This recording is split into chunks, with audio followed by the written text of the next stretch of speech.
sports? Love wearing clothes? Then you should be wearing Woodward sports clothes. Check out our full line of merch at woodwardsports.com. Just click on shop. We have all your favorite designs, like Dan Campbell kneecaps, Woodward golf, and of course, our own logoed out merchandise. Men, women, infants, kids all love Woodward sports. Impress your friends. Impress your boss. Impress your dog. Buy Woodward sports merch today.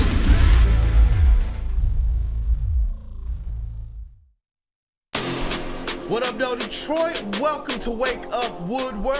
Let's go. Woo! How you feeling this morning, man? I'm feeling so good. I'm ready to go. It's like lights, camera, action, right? energy, man. Let's go. Right?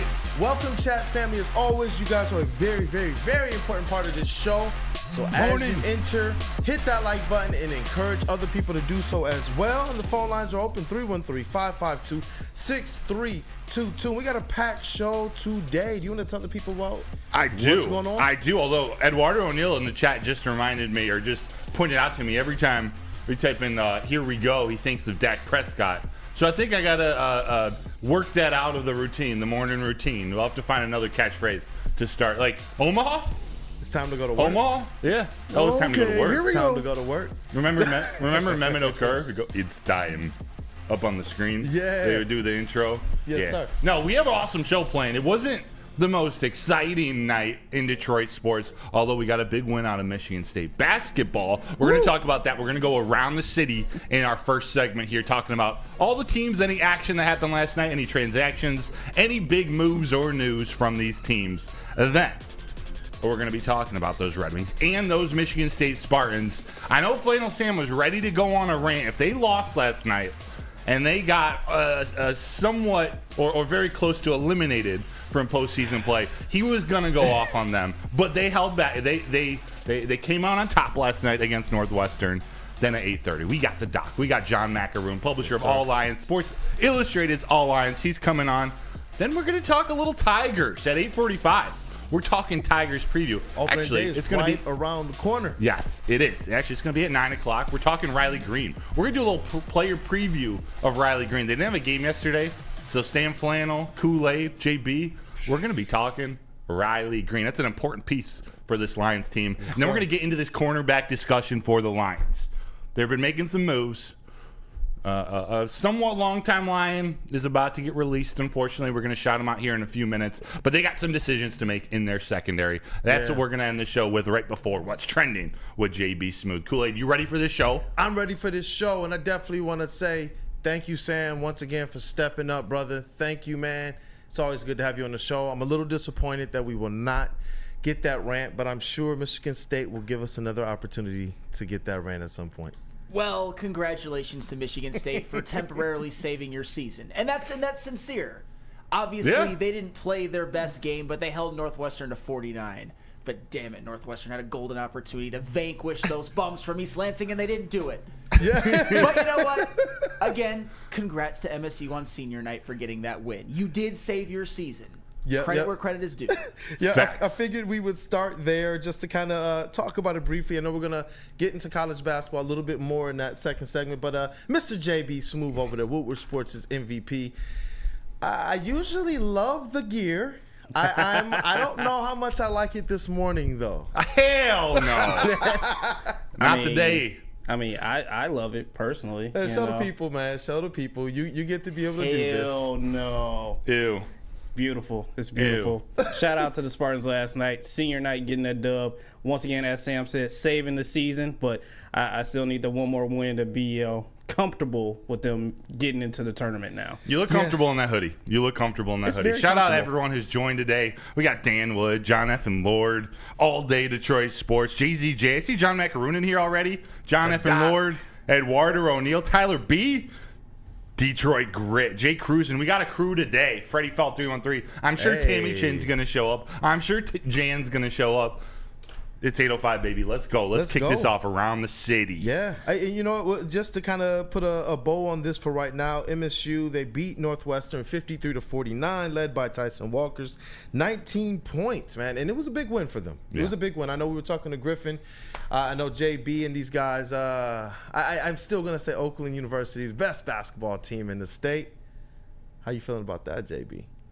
I mean, I'll still give them credit. They are still the best basketball team in the state, but yeah, I mean, it was an impressive win over Northwestern last night. It was. Honestly, I wasn't expecting them to pull that win out, but hey, once they got that lead in the second half, they kind of held on to it as long as they could. As Izzo said, they won the game, but it was an ugly game. January, February, Izzo. No.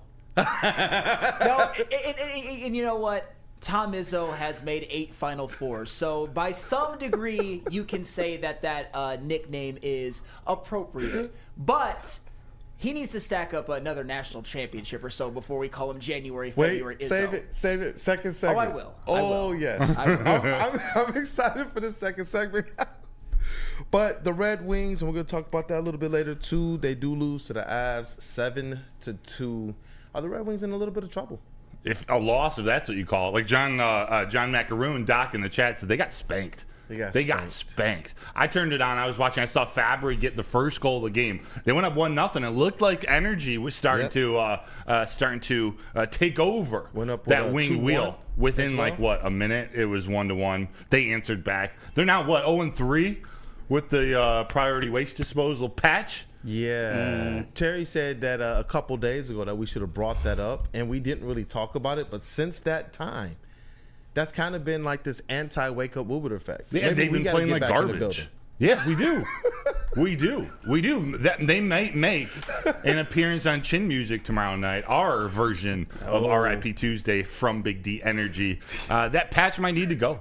They might need to go down the garbage disposal.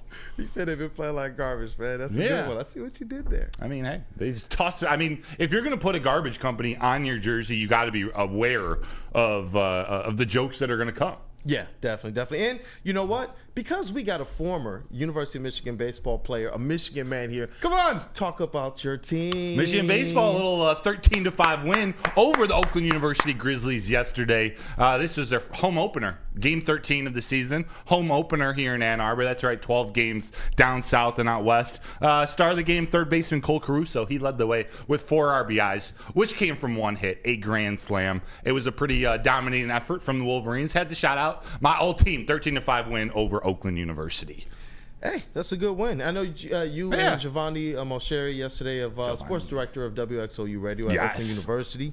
And one of their super fans were talking about this yesterday, so it's pretty cool. You got a little bit of bragging rights over him. Just a little bit. Just a little bit. What I didn't want to bring up when we started talking about it, and so in college baseball, you usually play a series against a team over the weekend. So Friday, Saturday, you play 2 on Saturday, 1 on Sunday. And then you play your mid-conference games where you throw all the pitchers that didn't pitch in the weekend. You throw some of your freshmen. That's where you bridge the gap between the weekend where you get your top of the rotation starters, your closer, and everything. So there's a lot of opportunity. There's a lot of good baseball happening in the midweek games. We've lost to OU. We've lost to Western and State.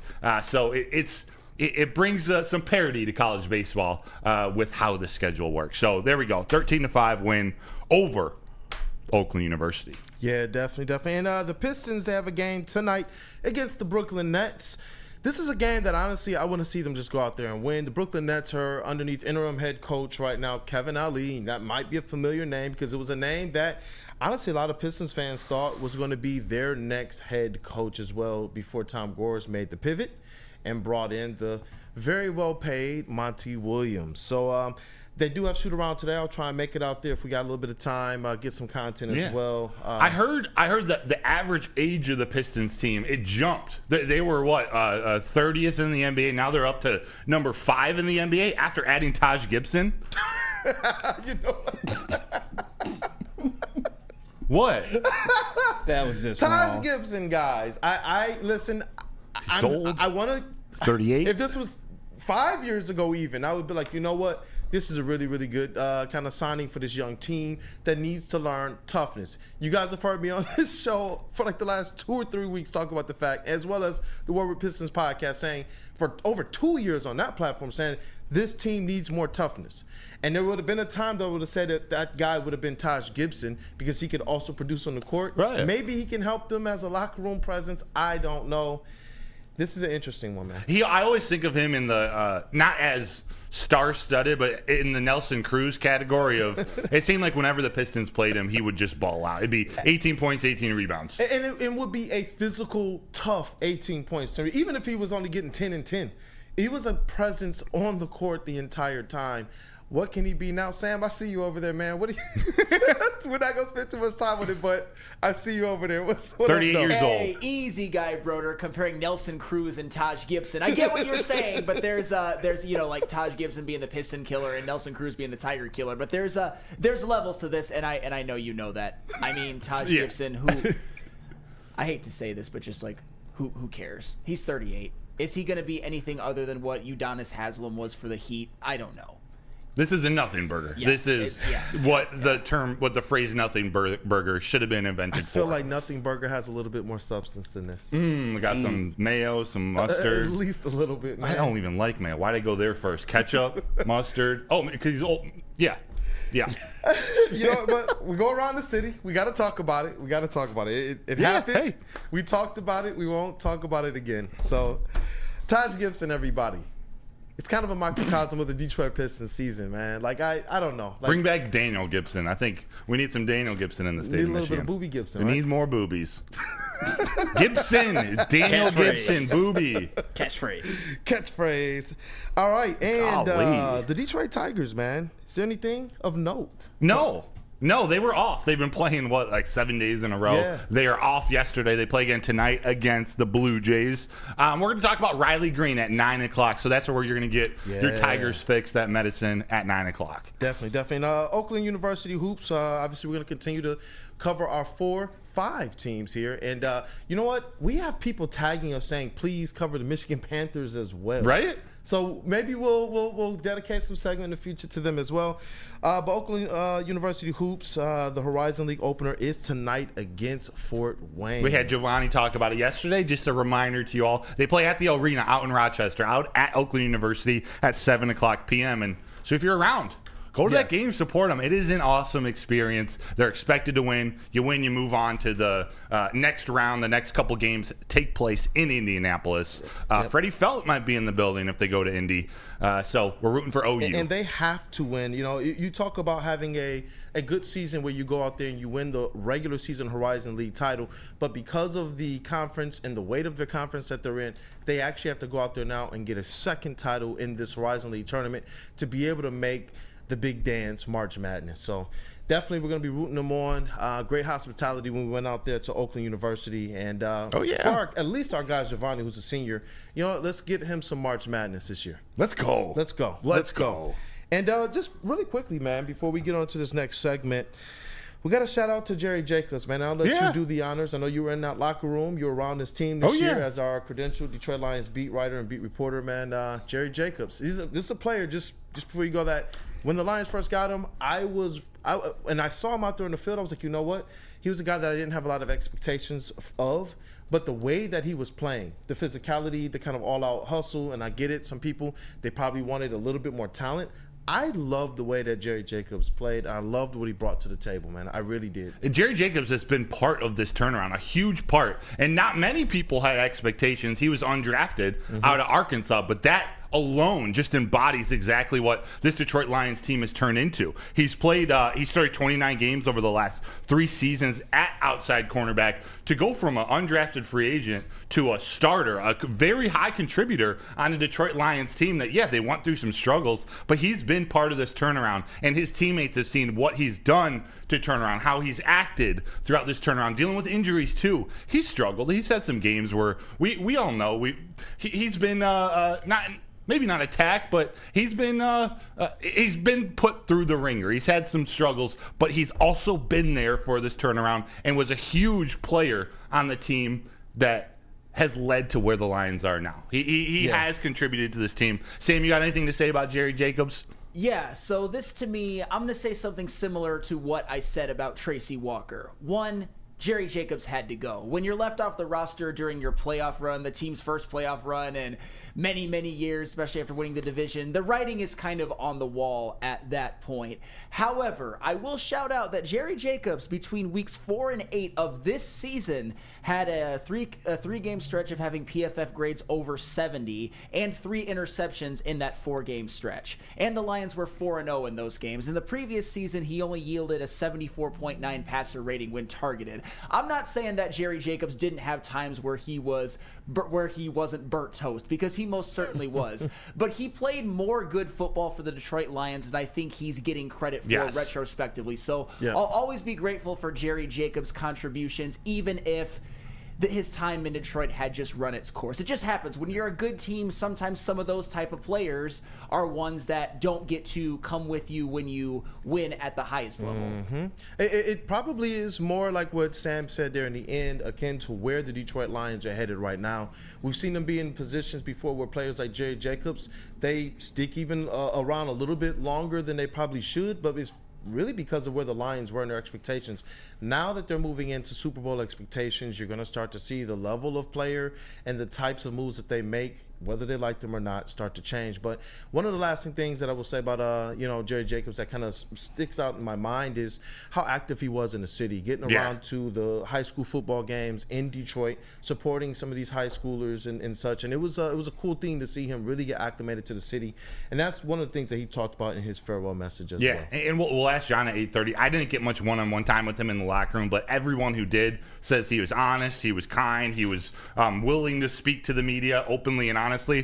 So for that, I say thank you. Sam, you said it perfectly. I think he did more for this team than he gets credit for. So this is one of those things we got to deal with. We're going to see good coaches leaving the organization. We're going to see very good players get cut, whether it's this year or in further years. That's just something, as fans, we got to live with. Something tells me overall with these Detroit Lions, with any of the moves that they make, whether it's a player that we don't expect or a player that we do expect getting cut or a coach or this and the other, that everything in the end will work out. Yep. Work it out, like J. Cole. Yeah. Yeah. Oh, let's go. I was responding to Chef, and you just set me up perfectly to tell you about working out at Planet Fitness, because let's go. It's home of the judgment-free zone. So whether you're into buys for the guys or curls for the girls, Planet Fitness is judgment-free. So head there so you can feel comfortable and work on your fitness goals. At Planet Fitness, you'll experience a squeaky clean gym that has tons of equipment, a full-body workout for only $10 a month. That's right. They got hydro massage beds, tanning, massage chairs. They got it all. Check it out at your local Planet Fitness today. $10 a month. Your fitness is essential. Buying your first Feldman Chevrolet is much more than buying the car that will get you from point A to point B. It's a place for first memories, some big, some small. As she grows, you're not just buying her a Chevy, you're buying into a Feldman family. With more than 700,000 vehicles sold, from generation to generation, Feldman just keeps rolling.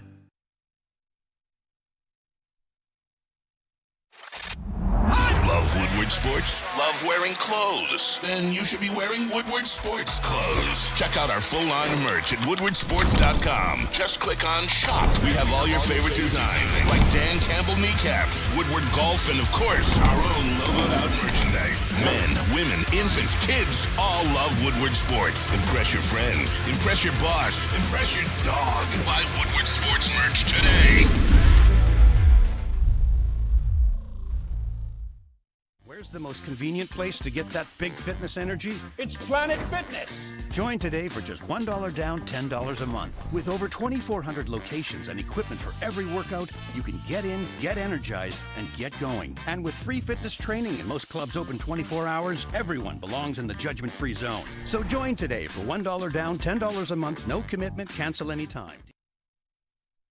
The new glorious ice water bubble hash pre-rolled now with diamonds. constantly pushing to create the best Canna experience. This is the perfect boost. Comes from added touch of pure THC diamond dust, allowing flower with only the highest terps, making the best better. That's Glorious Cannabis. Check us out at your local retailer or gloriouscanna.com. What up, though, Detroit? Welcome back. It is Wake Up Woodward. I'm glad that you guys decided to start your day with us this morning, man. Hey, look, we got Mr. Matt Broder over here. We call him Mr. Matt Broder. He's the uber professional, and he's covering 2 sports teams credentially. The Detroit Lions and the Detroit Tigers. At the same dang time, right? Who was that? He was the guy he could rap and beatbox at the same time. Razel? Someone in the chat will know it, but appreciate you. Definitely. And we got Woodward Sports' MVP over here, Mr. JB Smooth in the TD booth. We can call him a.k.a. Booby Gibson over there. Jeez. Have mercy. And shout out to KG. He's doing extra duty today. And so Sam decided to step up and pitch in the sound booth today, man. And I can't wait because I know we're talking about this segment, but definitely want to shout out as well our 6th man, Mr. Terry Foster, as well. T. Foss, Uncle T. Yes, sir. Let's go. But Michigan State, they came through. They had a big win. I know that they knew that this rant was something that was kind of teed up, and they wanted to make sure they disappointed Sam. Like, I know this was on the bulletin board. They knew, they were like, you know what, that Woodward Sports guy over there, man, he was talking about going off on us if we lost. We got to win this game for the purposes of making sure that Flannel cannot rant.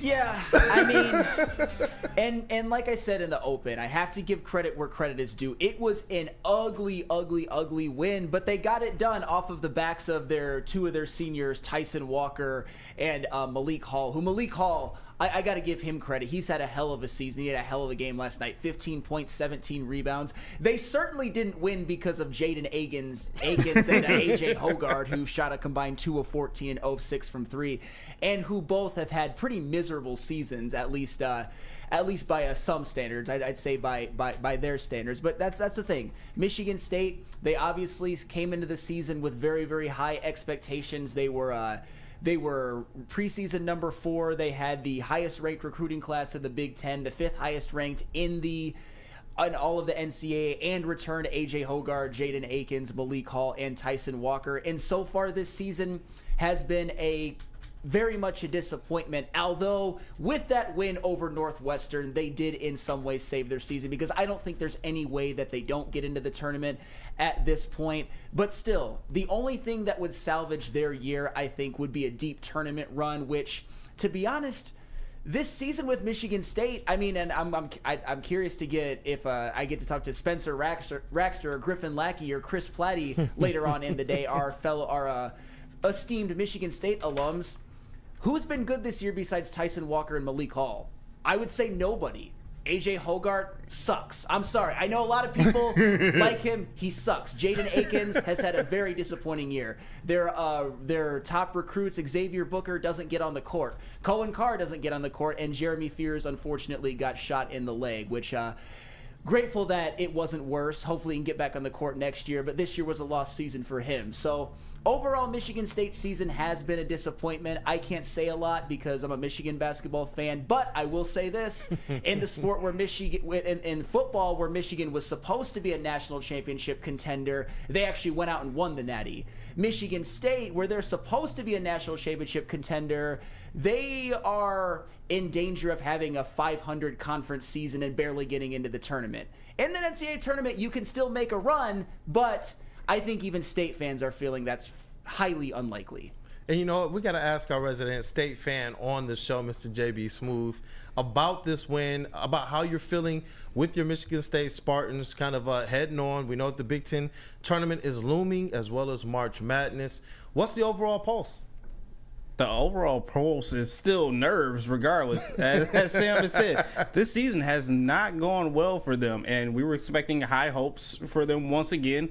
for Tom Izzo as well too, but I got to give credit where credit is due. I was honestly going into the game last night thinking that they were not going to win at all, thinking that they didn't even have a chance. And that first 12 minutes was definitely concerning as well too. No shots were falling at all. Northwestern could have easily been up 26-9 at a certain point in time, but man, the Spartans just somehow seemed to pull it off during senior night. And here's Walker kissing the floor as always. They actually had a documentary on before the game about how players kiss the floor on senior night, so I thought that was impressive as well too. But hey, they pulled it out on senior night, and I got to give credit where credit is due. Tyson Walker now has 2,000 career points altogether as well too. And you know, Steven Izzo, Tom Izzo's son, even on senior night as well, he gave a speech with his dad as well. So hey, it's still nerves. They still got a lot of work to do, and it's a lot of hoping and seeing who they get if they kind of make it and slide into this or sneak into the tournament, you know. Yeah. Yeah, you love seeing that stuff, especially near the end of a season, at the end of a senior's career, seeing the support, the outcry from the fans, seeing them celebrate after kissing the center of the floor. Yeah. Those are moments, whether they're starters or star players or bench players or the coach's son. Like, just seeing how much those fans love those players is great. But in terms of last night, like Sam said, their best players, the guys they needed to step up, did. Whether it's Malik Hall, he had 15 points in 37 minutes. He had 17 rebounds. That's massive. And then Tyson Walker, another 19 points in 38 minutes. The stats for both teams, they weren't so great, or they were pretty even and weren't so great, but where Michigan State won, it was a dogfight, and they won in the most physical area in the rebounding. They had 11 more rebounds than the Northwestern Wildcats, 9 of which were offensive rebounds. So the Malik Hall, they did what they needed to squeak out a tough Big Ten win at the end of the season when they very easily could have been upset in Breslin. It's just what they needed to do to get a solidified spot in the tournament. Yep, definitely. And you know what? Before we kind of put a ball in this segment, I did want to ask, because Tom Izzo is a hot topic of debate, not just amongst kind of college basketball fans, but even more specifically among Spartan fans, man. Sam, you know I got to call on you, brother. No, and Doc's coming up next. Doc's a Spartan fan too, so he can sprinkle a little fairy dust on whatever we talk about here. Yeah, definitely. Tom Izzo, right? Yeah. He's, for years, you know, I grew up with this being January, February, Izzo. You know, it's something where he's gone, and these teams, even in years where it didn't seem like they were primed or destined to be those teams that go on there and they cause a lot of trouble in March Madness, he's always found a way. How are you feeling about Tom Izzo today? Well, as a Michigan fan, I have to say this. Tom Izzo is the best Big Ten coach of my lifetime, and it's not even close. So I'm going to give him that much respect, and actually interviewed him a couple of times on the old version of this show, and it was a pleasant experience. It's just, at this point, the game has seemed to pass him by a little bit. I think kind of like the Nick Sabans, or even like the Roy Williamses or the Mike Krzyzewskis, with the new emphasis on NIL and transfer portal and stuff like that. I think that Tom Izzo, it's just, he's a retirement candidate soon. I respect what he's done, but this season has just been, at this point, barring a miraculous tournament run, one of the greatest failures of his career. In the last 4 seasons, the Michigan State basketball program has not looked the same. This is their 4th consecutive year of double-digit losses, which they hadn't done ever in at least a stretch of 4 consecutive double-digit loss seasons in the Tom Izzo era. And Tom Izzo as a whole, I think when you look at him, obviously the best Big Ten coach of my lifetime, one of the best Big Ten coaches ever, but 8 Final Fours, 1 natty. When you're comparing him against guys like Krzyzewski or Roy Williams or Jay Wright or Bill Self, that's where I would say there are levels to this. And that's why I get a little bit peeved over the whole January, February Izzo thing. Because, of course, in college basketball, everybody just blows their wads over Final Fours and acts like they're like the standard. But that's really the only sport where they do that. So to me, on the national level, in terms of Final Fours versus championship level ratio, Tom Izzo's been a disappointment. But overall, first ballot Hall of Fame, best Big Ten coach of my lifetime. The only competition is Bobby Knight forever. So shout out to him, but I think he's lost his touch. Hey, look, John F. and Lord, he said Tom Izzo greater than Juwan Howard. Well, yeah, obviously. and John F. and Lord, I see you in the chat saying, like, how about you talk talk ish about your own basketball team. Oh, I have. Yeah, Watch yes. almost any episode of this or Big D Energy. I've ethered that program. I'm just saying that coming into this year, Michigan State had national championship expectations. So the fact that they've had such a disappointing year, despite all of that, I'm allowed to criticize because expectations kind of dictate how you can talk about a team, especially when Michigan in their sport where they're good at won a natty. I'm just saying. I'll back you up. You've been consistent all along. He definitely has been. Yeah, Michigan basketball has taken the biggest brunt of Sam Flannel recently.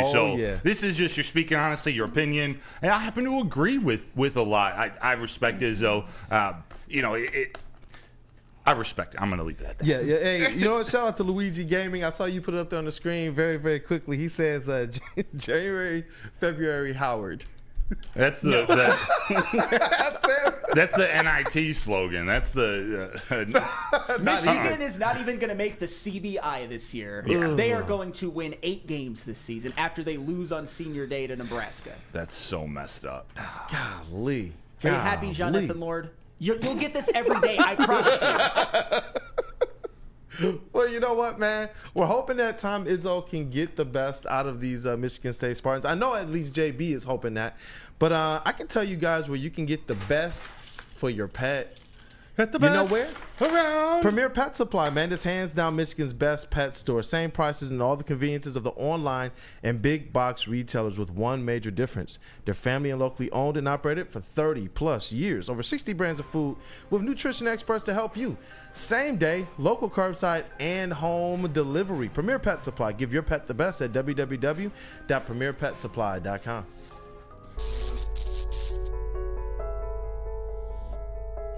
We've just received word.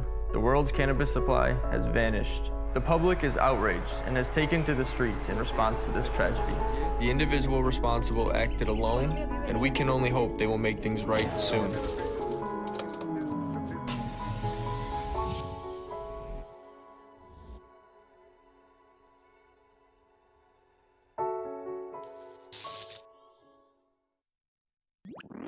Every year, after a cold and dreary winter, Metro Detroiters come together for 2 things: Tigers baseball and the best damned party in the world. A new season of Tigers baseball is here, and we're bringing in the new season as only Woodward Sports knows how. Broadcasting live from the biggest party. It's the Grand Slam Festival at the Detroit Opera House. Come party with 4,000 Detroit sports fans, starting with Wake Up Woodward and rolling into Big D Energy. This is a party you don't want to miss, with Detroit's best DJs, food trucks, and of course, shots. Get your tickets now at GrandSlamFest.com. 21 plus. See you April 5th at the Grand Slam Fest. Walk into any Lady Jane's Haircuts for Men for an award-winning haircut experience from one of our talented stylists. Enjoy a precision haircut, hot lather neck shave, scalp and neck massage, and a hot towel treatment to top it off. Enter for your chance to win the $50,000 Perfect Bracket Challenge. With more than 25 Metro Detroit locations, there's always a Lady Jane's near you. Lady Jane's Haircut for Men, open 7 days a week. Walk in anytime. Lady Jane's, it's wicked awesome. We don't like to brag that we are the toughest sports network in Detroit, but we do have a guy named Darren McCarty on our side. Woodward Sports.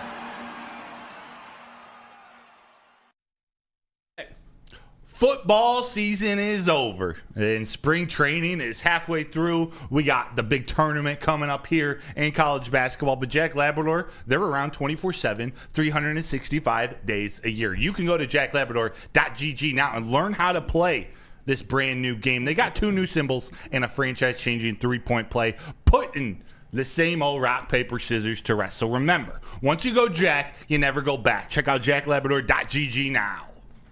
What up, though, Detroit? Welcome back. It is Wake Up Woodward. Thank you guys for supporting us to start your day with the crew, man. As always, you guys already know Mr. Flannel Sam, Mr. JB Smooth, Mr. Matt Broden, and your boy Detroit Kool-Aid. But right now, man, we're joined by Mr. John Maakaron, the Doc, man, publisher of All Lions, host of Detroit Sports Podcast, and overall just great human being. And chat, great human being. I need you guys to put some likes right now on the stream for the Doc right here. Doc, how you doing today? Oh, great morning, fellas. It was good to see you guys at the arena, checking it out. You guys are men among the people. It's great. Lots to talk about real fast. It's not March Madness for the college hoops teams because I think Juwan Howard and Tom Izzo need to hit the road. They've kind of taken their programs backwards, and it's a big disappointment for me being a Spartan supporter because I hate to say it, but a couple years ago I started to question Tom Izzo a little bit. Hasn't changed with the times. And unfortunately, look, in this day and age, you need a head coach. You need a guy that's leading the team that can relate to these kind of athletes. And you realize that Tom Izzo is so so old school, that it's not been leading to success at the level that Michigan State has been used to. Oh, man, it's one of those things in Tom Izzo's old school. Juwan Howard's supposed to be new school, but his new school isn't working. I don't know if it's because his son's on the team or what's going on, having to fire the strength and conditioning coach. It's a mess in Ann Arbor. But at least your Spartans last night kept their hopes alive.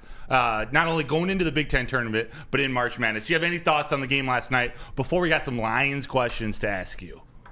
Yeah, absolutely. Look, it was good. They broke a streak against Northwestern. For some reason, Northwestern had Tom Izzo's number as of late. Senior night at the Breslin. It's always a great story to see Steven Izzo, the walk-on, with his father, Tom, and all that kind of stuff. But in the end, I look at it like, what good is it that the Spartans is basically going to earn a number 9 seed only to get spanked in the second round, potentially? I don't think that this team – I mean, maybe they can get to the Sweet 16, but that might be the ceiling for this squad. And it's just real interesting because we all kind of are clamoring for Tom Izzo to play the younger guys, let them get experience.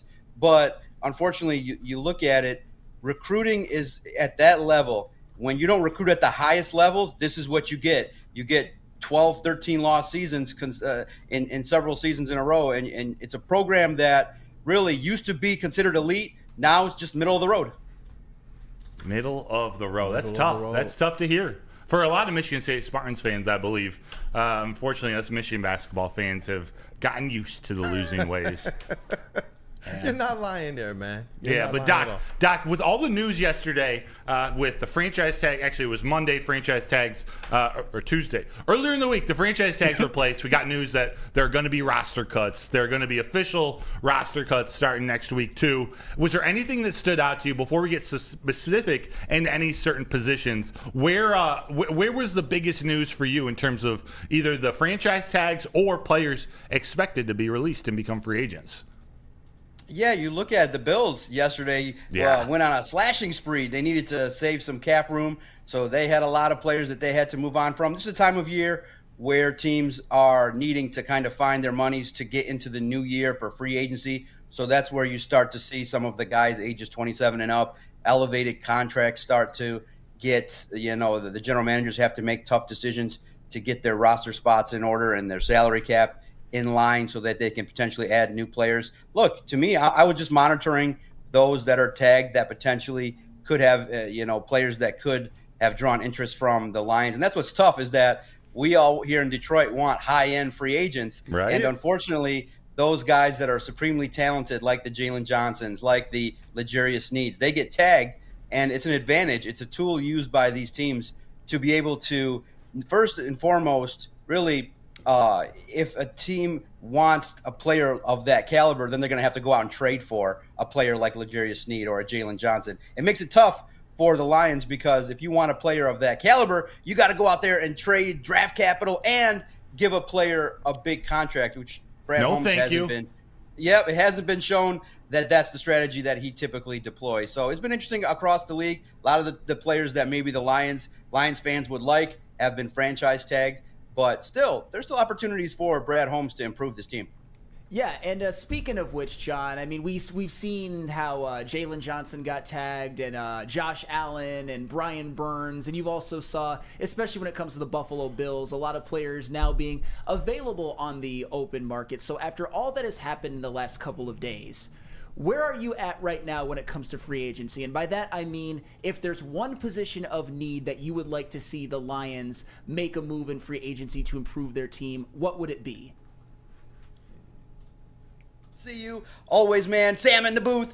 I want to say this. Look, clearly you guys understood and have talked about it with the move that the Lions made moving on from Jerry Jacobs. The Lions, for some reason, just have not been able to address the cornerback spot over the last several years. It's surprising because Aaron Glenn played that position, and it's just been a massive cluster F for the last several years. And you recognize last year it was a disaster towards the second half of the year. Jerry Jacobs ended up the year on IR and can't even see the field. And now the first signing you make is Emmanuel Mosley. I know he's a good dude, very, hardworking. Dan Campbell said that no player, he fully expects that Emmanuel Mosley will work hard to come back, but coming back from 2 ACL injuries, that's really tough. So the Lions have to deconstruct that cornerback's room. And so if you're a fan, you don't want to go out there and get the Kendall Fullers or the Chidobe Awuzes of the world. Those are C-level free agents. I heard Broder in the background say, absolutely not. But if you're a fan, you need to be wanting the Lions to make the push for L'Jarius Sneed. No. He is a game changer. Look, Broder, you have this cap allocation. You need to go out there and upgrade the talent. You need a number one.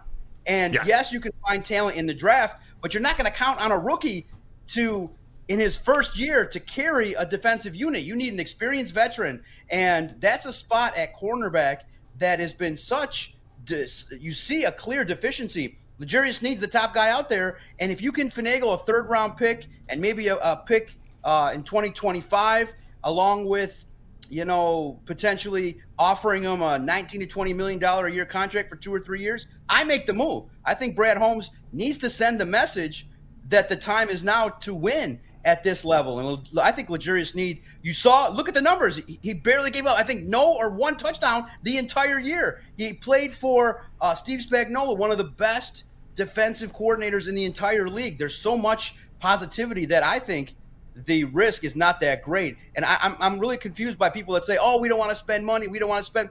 Okay, if you trade draft capital, you don't think that Brad Holmes can finagle getting it back or maneuvering to get more picks? Come on, guys. You can't be scared of giving up draft capital, because Brad Holmes has shown that, okay, I give up some here. I could trade a little bit from the back to come back to get the players that you need. You need high-end talent to win big games. And I think L'Jarius Sneed puts the rest of the NFC on notice. Hey, John, how's it going, brother? It's going great, man. Blessed. I feel good. Looking good. Feeling good. Some good talk here, man. I'm feeling good. Yeah. Now, look, so I hear you talking about L'Jarius Sneed needing to be the guy. Are you saying if they're looking specifically at cornerback, or is there another big-time free agent that you think that money will be better spent on to be able to bolster this defensive unit as a whole? Because obviously one of the things that's been kind of talked about or bandied about, at least on this network, has been cornerback or defensive line help, L'Jarius Sneed, or another chief, Chris Jones. Where do you believe this money is best allocated? Yeah, I believe it, obviously clearly on defense. You've seen that the unit took a stride forward in 2023. In 2022, it was the unit that was one of the worst in the National Football League. Now in 2023, they take a step up to be around 18th, 19th. And yes, I do believe that, in the draft and in free agency, you're going to see upgrades along the interior of the defensive line, and as well as to the secondary. Clearly, the safety unit and the linebacker unit, I believe, are growing. You have young players. There's more, I think, foundational pieces there that are more steady and consistent. In the secondary, I just think that you need 2 or 3 cornerbacks, probably 1 in the draft, 1 or 2 in the draft, and 1 in free agency. The interior of the defensive line, you're hearing, people clamor for the like you said, Chris Jones or Danielle Hunter, or those that are potentially able to wreck games from the interior. I look at it, and a team that kind of produced a good defense that has players that are interesting is the Dolphins. I like Christian Wilkins. I like what he brings to the table. I think he would be a little bit costly, a little bit more elevated. But if you want to take a swing, I think, too, if you guys are looking for names of players that potentially could be targeted by the Lions, I think the Dolphins have a couple guys. Linebacker Van Ginkel with the flowing hair. You'd have the linebacker crew with Van Ginkel and Anzalone, and they got a guard, I think, that's going to be coveted by a lot of teams. And Robert Hunt. I mean, that guy can fill a lot of needs. And in speaking to sources from Miami, they just tell me that, man, he's a good dude. He's an individual that can really be adaptable, and his really the thing that most teams covet. He's got good availability, and for the Detroit Lions, they haven't been as good. Brad Holmes has been great in the draft, but he hasn't been great in free agency, swinging for guys that have been often injured and going the cheaper route. So I'm hoping that they really, if they look, guys, it's that close with that offense and Ben Johnson returning. If that defense can take another step forward, the Super Bowl is within reach for the Detroit Lions. It's right there. It's like so to hear close. that. It's so close. It's so close. John, real quick, you talked about even with whether you go after Snead or a different veteran cornerback, you said they're still going to want to draft a cornerback. Is there anyone that stood out to you from the combine, or even if not the combine, just this past season in college football, that's either a cornerback to move up and go get someone you believe in, Terrion Arnold, Quinion Mitchell, that top tier, or are there any mid-round guys? I have one specific to ask you about from a question in the chat, but I want to hear your take on either someone to go up and get a cornerback or another corner you might like in the draft. Oh, yeah, absolutely. Got my notes here. I loved watching the Combine from afar. I've never been formally to the Combine because you don't get the graphics. You don't get a lot of the inside knowledge from the other media members and pundits. I like to sit on my couch, pause it, come back, watch the Combine. I think it's a great tool to kind of see what athletic traits that people have. First and foremost, there's a tool out there, the relative athletic score, that a lot of people really use to kind of identify how athletic these talented players are. And a great guy, Kentley Plate, created it and, bantered with him online for years. And a guy that kind of caught my attention as being one of the highest rated athletic players is from Mississippi State, DeCameron Richardson, 6'2", 188-pounder. I think a guy that can move, agile, can have an opportunity potentially to be a solid player. Obviously, I thought Nate Wiggins carried himself very well. I think the guys from Alabama was real interesting.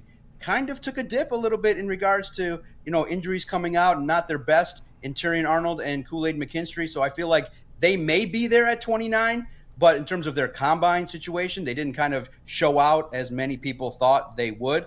And then, guys, I think you probably would look to a hometown guy, too, maybe in the later rounds. Sandristril, I just thought, really showcased himself well. Talk dirty. All the time, man. When you look at it and you talk about Michigan and what they bring to the table in the backyard for the Detroit Lions to scout, you got a guy that raised his game to a high level in the biggest moments. And I know his size will be a factor, but at the same token, if you get a guy that's hungry and willing to work and get better in Aaron Glenn's system, you know that they'll provide an opportunity. If you can get the best value for him, I think he's going to be a guy that might be underrated, not talked about as much as opposed to the bigger guys. Got you. One question real quick from the chat. This is Detroit Grit. Does the name Dwight Nudie McGlothern mean anything to you? Cornerback out of Arkansas. If you don't know, no big deal. He's a mid to late round guy. I'm a fan. Does that name ring a bell? Do you know anything about him? Yeah, absolutely. You look at it, and when you're scouting all these players, the cornerback spot, when you look at the way we do it at All Lions, is we rank the top end guys, the ones that maybe Brad Holmes should trade up for in regards to cornerbacks. And yeah, Quinion Mitchell is the top tier. But these other cornerbacks, I think that if Brad Holmes, who has yet to draft a cornerback, if you look at these players and you see guys that potentially stand out, you recognize there's a lot of cornerbacks in this draft that you can get on day 2 and 3 that can potentially do things. And I think the chat really recognizes now they're honing in on guys that have grit, that make plays, and have the ability to potentially come in and have some impact. But guys, my mantra is this. Tell me. Friends, don't let friends play cornerback. That's the toughest position to learn. With movement, with the way in which these skilled wide receivers are out there, it is so tough. And I know fans were critical. They really got on the case of Jerry Jacobs, and rightfully so. His play fell off in 2023, but it is nearly impossible to find a lockdown corner. And that's why I kind of look to someone that maybe has already done it in L'Jarius Sneed. And I feel like you instantly slot him at number 1. You got Cam Sutton number 2, and then all the other guys can compete for playing time. But that spot is so tough to find. The Sauce Gardeners don't grow on trees. And for whatever reason, the Lions have just not developed their cornerbacks to the spot where, okay, you can trust Brian Branch. He was drafted at that nickel spot, but the rest of it is a work in progress. But I'm hoping that Aaron Glenn figures it out because it's a key position. But, man, it's so tough because if you want to play physical, they throw the flag on you. It's just a nightmare position to play, and it's tough to translate to decipher how a guy is going to translate when the speed picks up 20% from college to the National Football League. It's such a big adjustment, and that's why a guy like Jeff Okudah was a flop. It just was tough for him to pick up the speed of the game, especially when you're going up against Justin Jefferson. God help those that are playing cornerback. Go to the offensive side. It's much easier. You have an easier life. Lord Jesus, help me. Seriously. Seriously. You talk about that 20% difference. You talk about your job is backpedaling and covering the greatest athletes in the world.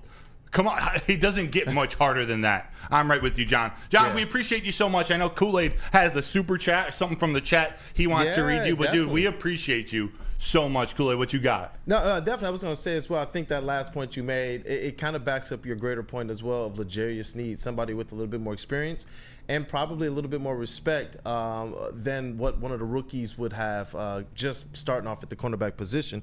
And Dante151, thank you for the super chat, brother. Dante. We appreciate it all the time. He's one of the most active with that. We're really going to have to get those super chat giveaways going soon. But he said, I'm tired of people who think Sneed is a person the Lions can't trade for, which is ridiculous to think that way. If I am Brad Holmes, I would give, and I assume he sent the call to Sneed and see how much he wants. You're going to say, pay me. Sneed's going to say, pay me. I want a lot of money. Pay me. I want my money. And I heard you guys earlier, and it's great because you guys were talking about Jerry Jacobs. Look, Nate Wiggins, 6'1", 173. DeCameron Richardson, 6'2", 188. Guys, the cornerbacks in the Lions locker room, Broder was taller than. I don't want to see that. My test for 2024 is when Broder's talking to the cornerback in that room, if he's having a conversation and he's got to look down, I don't want the cornerbacks on the Lions roster to come up to Broder's waist. Find taller, more athletic cornerbacks that can cover these tall guys. The Lions, for some reason, like these guys that are a little bit undersized. And look, if you're just 5'11" and you're guarding a wide receiver that's 6'3", with a 70, wingspan, you have no chance. Jerry Jacobs had no chance. That's why he was yanking and pulling and getting all those penalties. Basically, when you guys were talking about Jerry Jacobs, he was at the same eye level as me for the most part. That's not a good sign for a cornerback. We need Broder types, not Maakaron types in that room. Broder, you were sitting at what, about 6'4", 6'5"? 6'5". Yeah, and I'm at 6'2". So we'll do the Kool-Aid test, right? The Kool-Aid test. And it can't come up to Broder's waist, as you stated. Right up to my waist. Yeah, you can't cover wideouts like that. I mean, they're so undersized. I was like, there's no chance. There's no chance for these guys to be successful. You got to be taller, more athletic, and I think Brad Holmes recognized it. He's going to figure it out. Got to match my length. Heat all the time. Pause. Fast forward. What? We're talking length. We're talking arm sizes here. The general of girth. Pause. Arm sizes, right? Yeah. Hey, 2024, grit and girth all day. Butterfinger Jeezys. Let's go. Great segment, John. John, you're the man. You're the man. All Lions. This is John, publisher of All Lions for Sports Illustrated at Detroit Podcast, Detroit Sports Podcast on X. John, any last words before we let you go? Please check out All Lions. Check out Detroit Sports Podcast. We talk. I'm going to have you guys on soon to get your guys' opinions on things and have a more in-depth conversation. Podcast form. I love the opportunity to come talk to you boys, and I look forward to it next week. You guys are doing great things, and go Oakland. I think that if they can get to the NCAA tournament, it would be a big story. And Greg Kampe, one of the nicest coaches. I look forward to seeing him on your guys' program. The guy has a lot of basketball knowledge, historian of the game, and also, guys, he knows Detroit sports. You see him on Fox 2 as well. He knows his sport, so get him on. He's a good guy. Definitely will. And John, how excited was your daughter to get that T-shirt? I think one of the cheerleaders, one of the dancers threw it. Yeah. It looked like it was the happiest moment of her life. She wanted that T-shirt. She was excited. I loved it. I took her to the arena. She's got the love of sports. And just before I came on, she gave me a hug goodbye, and she's like, I want to get on the podcast. I love her spirit. She's a spitting image of me and her personality, and she's trying to bump me to get on your guys' show. So I love it. I took her to the arena for her first college basketball game, and I thought it was perfect. It's a great atmosphere. It was fun, splashing threes. And so when they're given – and the best – she's got the same mantra as me. Is if it's free, give me 3. And when she saw those free T-shirts spraying into the crowd, she wanted one, and she used her cuteness and charm, and the cheerleader tossed it to her, and she was so happy. And she's a good kid, and maybe a future sports broadcaster. You never know. Yeah, we got, because we've been talking about getting our young media people with aspirations involved on this show. Sign her to an NIL deal. We gotta keep her in mind. Yep. We're gonna sign her early, Doc. Absolutely. It'd be great, guys. You guys are great. Thanks so much. Have a great day, Doc. We'll talk to you next Thursday at 8:30. Awesome. Doc's the man. That's one of my favorite segments of the week. I know a lot of people in the chat. I can't read them all, but the people are loving. People always love when Doc's on. Great personality, great knowledge.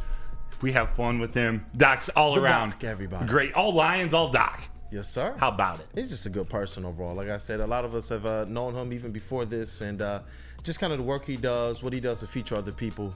It's been absolutely awesome. Yeah. I can tell you about something else that's awesome, too, man. What? Lady Jane's Haircuts for Men. You can come to Lady Jane's for an award-winning haircut experience. Here you can register as well to win a trip of your dreams. An all-expenses paid suite for the 2024 NCAA tournament. Spartan fans, it's looking like you guys probably want to take advantage of this. And if so, I'll be seeing you there as well. That's right. No expenses spared for you and 5 of your best buds. Lady Jane's Haircuts for Men. Open 7 days a week. Walk in anytime. It's wicked awesome. You smell that? That's Brad Holmes cooking. And the off-season smells good. Woodward Sports. Walk into any Lady Jane's Haircuts for Men for an award-winning haircut experience from one of our talented stylists. Enjoy a precision haircut, hot lather neck shave, scalp and neck massage, and a hot towel treatment to top it off. Enter for your chance to win the $50,000 Perfect Bracket Challenge. With more than 25 Metro Detroit locations, there's always a Lady Jane's near you. Lady Jane's Haircut for Men, open 7 days a week. Walk in anytime. Lady Jane's, it's wicked awesome.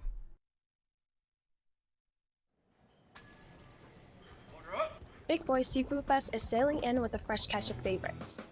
Dive into fish and chips, our new palm-crusted cod, perfectly fried clam shrimp platter, or a delicious fish sandwich. Try our new mango iced tea, the ultimate complement to our popcorn shrimp, our all-new fried pickles, shrimp alfredo, or shrimp stir-fry. Experience all the sea has to offer every Friday night with our all-you-can-eat seafood buffet. Every day is a fish fry, only at Big Boy.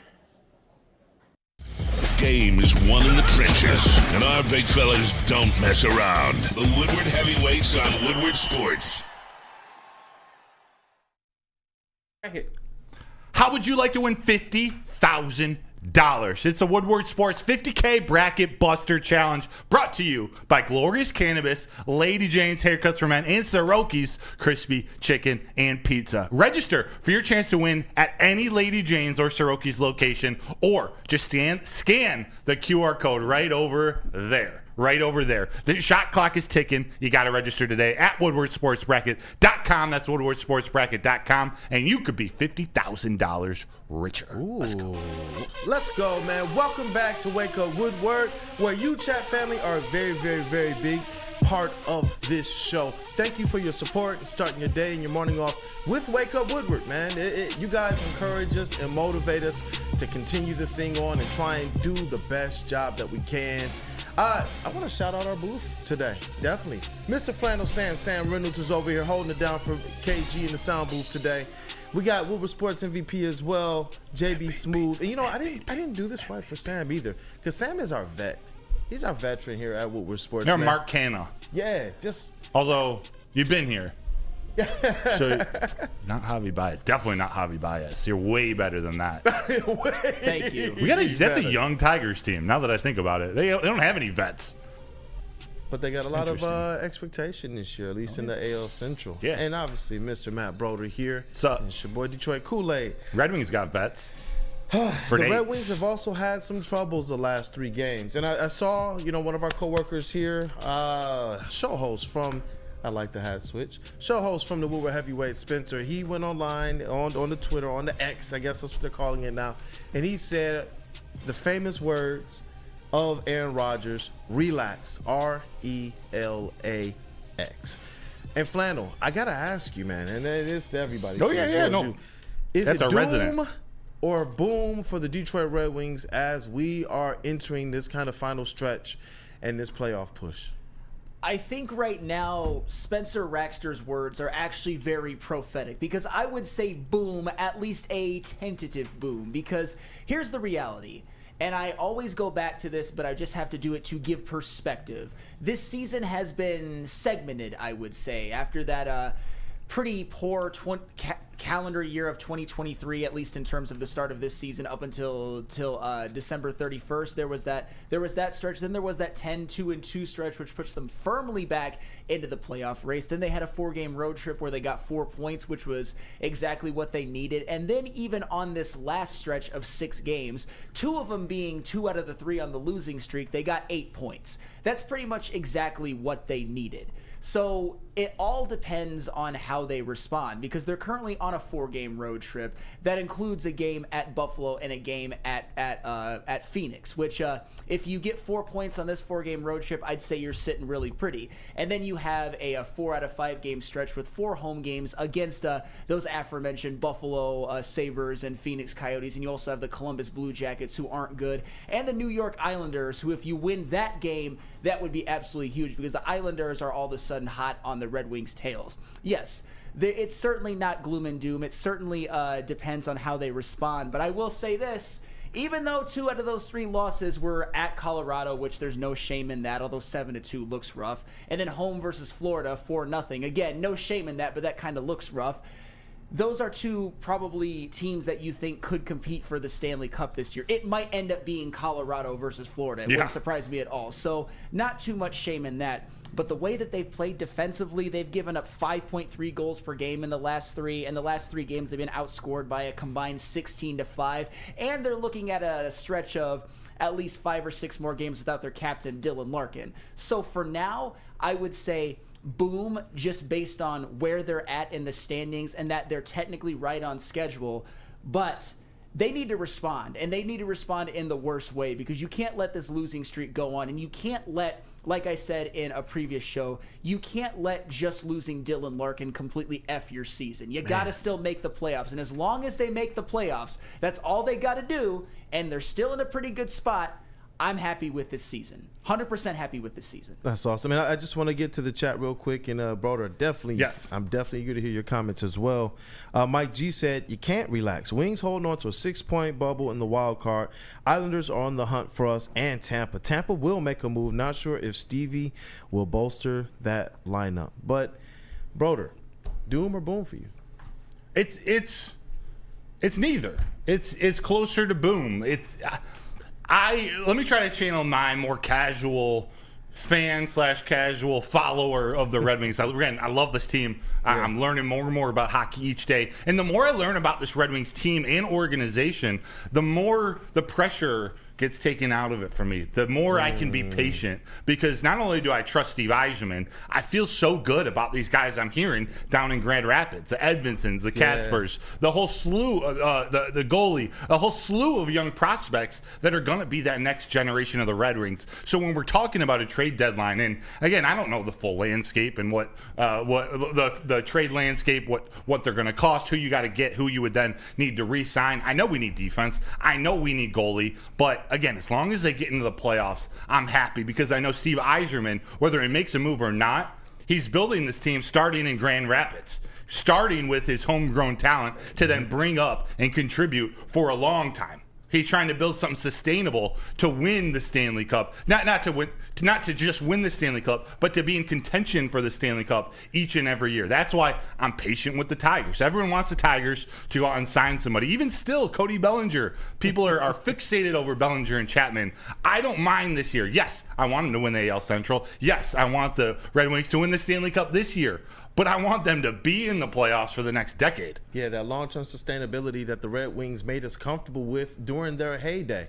And you know what? Steve Yzerman was obviously one of the biggest parts and reasons for that type of sustained success. He would know. he would have a pulse on this thing. When you're looking at kind of what the Detroit Lions are doing, and they're echoing the same sentiments, hey, we want to make sure that we're building something where the identity is clearly there and that we can have long-term success with the players that we're bringing in, and they place this extreme amount of value on their homegrown players. Sometimes you cannot rush this thing. Sometimes you got to get this recipe just right, and it has to be mixed just right, and then it has to be baked just right for this thing to be something. Yeah, for this to be something that ultimately gives us what we want. I know that a lot of us are eager, especially with a lot of our sports teams before this kind of Lions run being down for a very, very long time. Pistons probably the chief of those teams, going on almost 20 years of mediocre basketball. Now, well, really more concentrated about 15, 16 years of mediocre to poor basketball, front office moves and all that. But when you're looking at the Lions, when you're looking at the Red Wings, even the Tigers, in terms of who's at the helm of bringing these teams up right now, I think patience is key. I really do, especially when you're talking about what the Red Wings have kind of within their minor league system. They are building something, and there's no need to rush this thing just yet. I think that they're in a position to where you kind of see what you have down there, and I do agree with you. But if Steve Eisman does decide to go out there and say, you know what, I think we need to bolster this a little bit more on the defensive side of things, I'm definitely not going to be mad at that either. Flannel, react to this statement, this thought in my head. Are these Red Wings, I sort of associate them with the Lions of 2022, in contention. They just missed the playoffs, and I hope the Red Wings make the playoffs. But that team right on the brink of contention. This stretch, maybe it's that Carolina Panthers game at the end of the season. There was all this hope, and then they laid an egg. Is that a fair comparison, or what timeline would you put on this? Maybe not timeline, but what would you think of this? All right, so 2022. The Lions, they had what was by their standards a successful season, especially given how they started, 1-6 going to 9-8, and they had a record which on some seasons gets you into the playoffs. It's just unfortunately due to circumstances out of their, well, not out of their control. They could have won more games earlier, but you know what I mean. Depending on what other teams did, they didn't end up making the playoffs. I can see that with this Red Wings team because the more I watch them this year, the more I get really, really excited, especially off like what they do offensively. One of the top goal scoring teams in the NHL, and these past 3 games, notwithstanding, because they've not been good at it, one of the best power play teams in the NHL. That's all well and good, but I still see a team that defensively and goaltending wise, not only might they not have a Stanley Cup level defense and goaltending, they might not have a playoff level Stanley Cup, a playoff level defense and goaltending. So I didn't even think about that offensive defensive comparison of the two teams. And it which kind of, I wasn't even meaning to compare it to the Lions, but it kind of does. It's just, to me, and I know there might be a faction of the fan base that disagrees with me, even some of you on the show and even in this chat.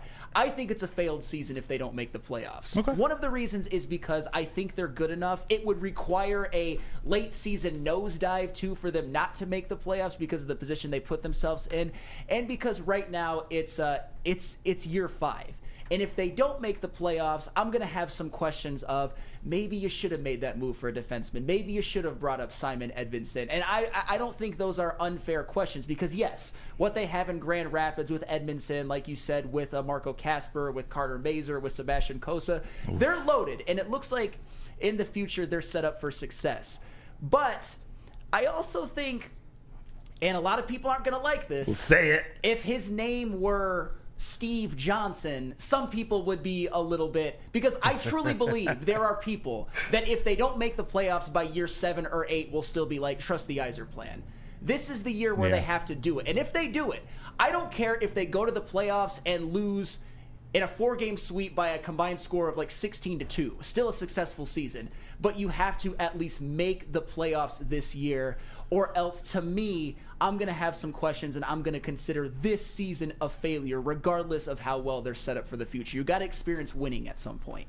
I agree with that. And to be fair, when they were on their run of this season, when they were kind of on this high, when you first made that comment, it was easier for everybody to say, oh, yeah, if they don't make the playoffs, it's a failure. Now that they're on a little bit of a lull, I wonder where people's where their minds are at, what they're thinking right now. If they don't make the playoffs, do you believe that this season is a failure?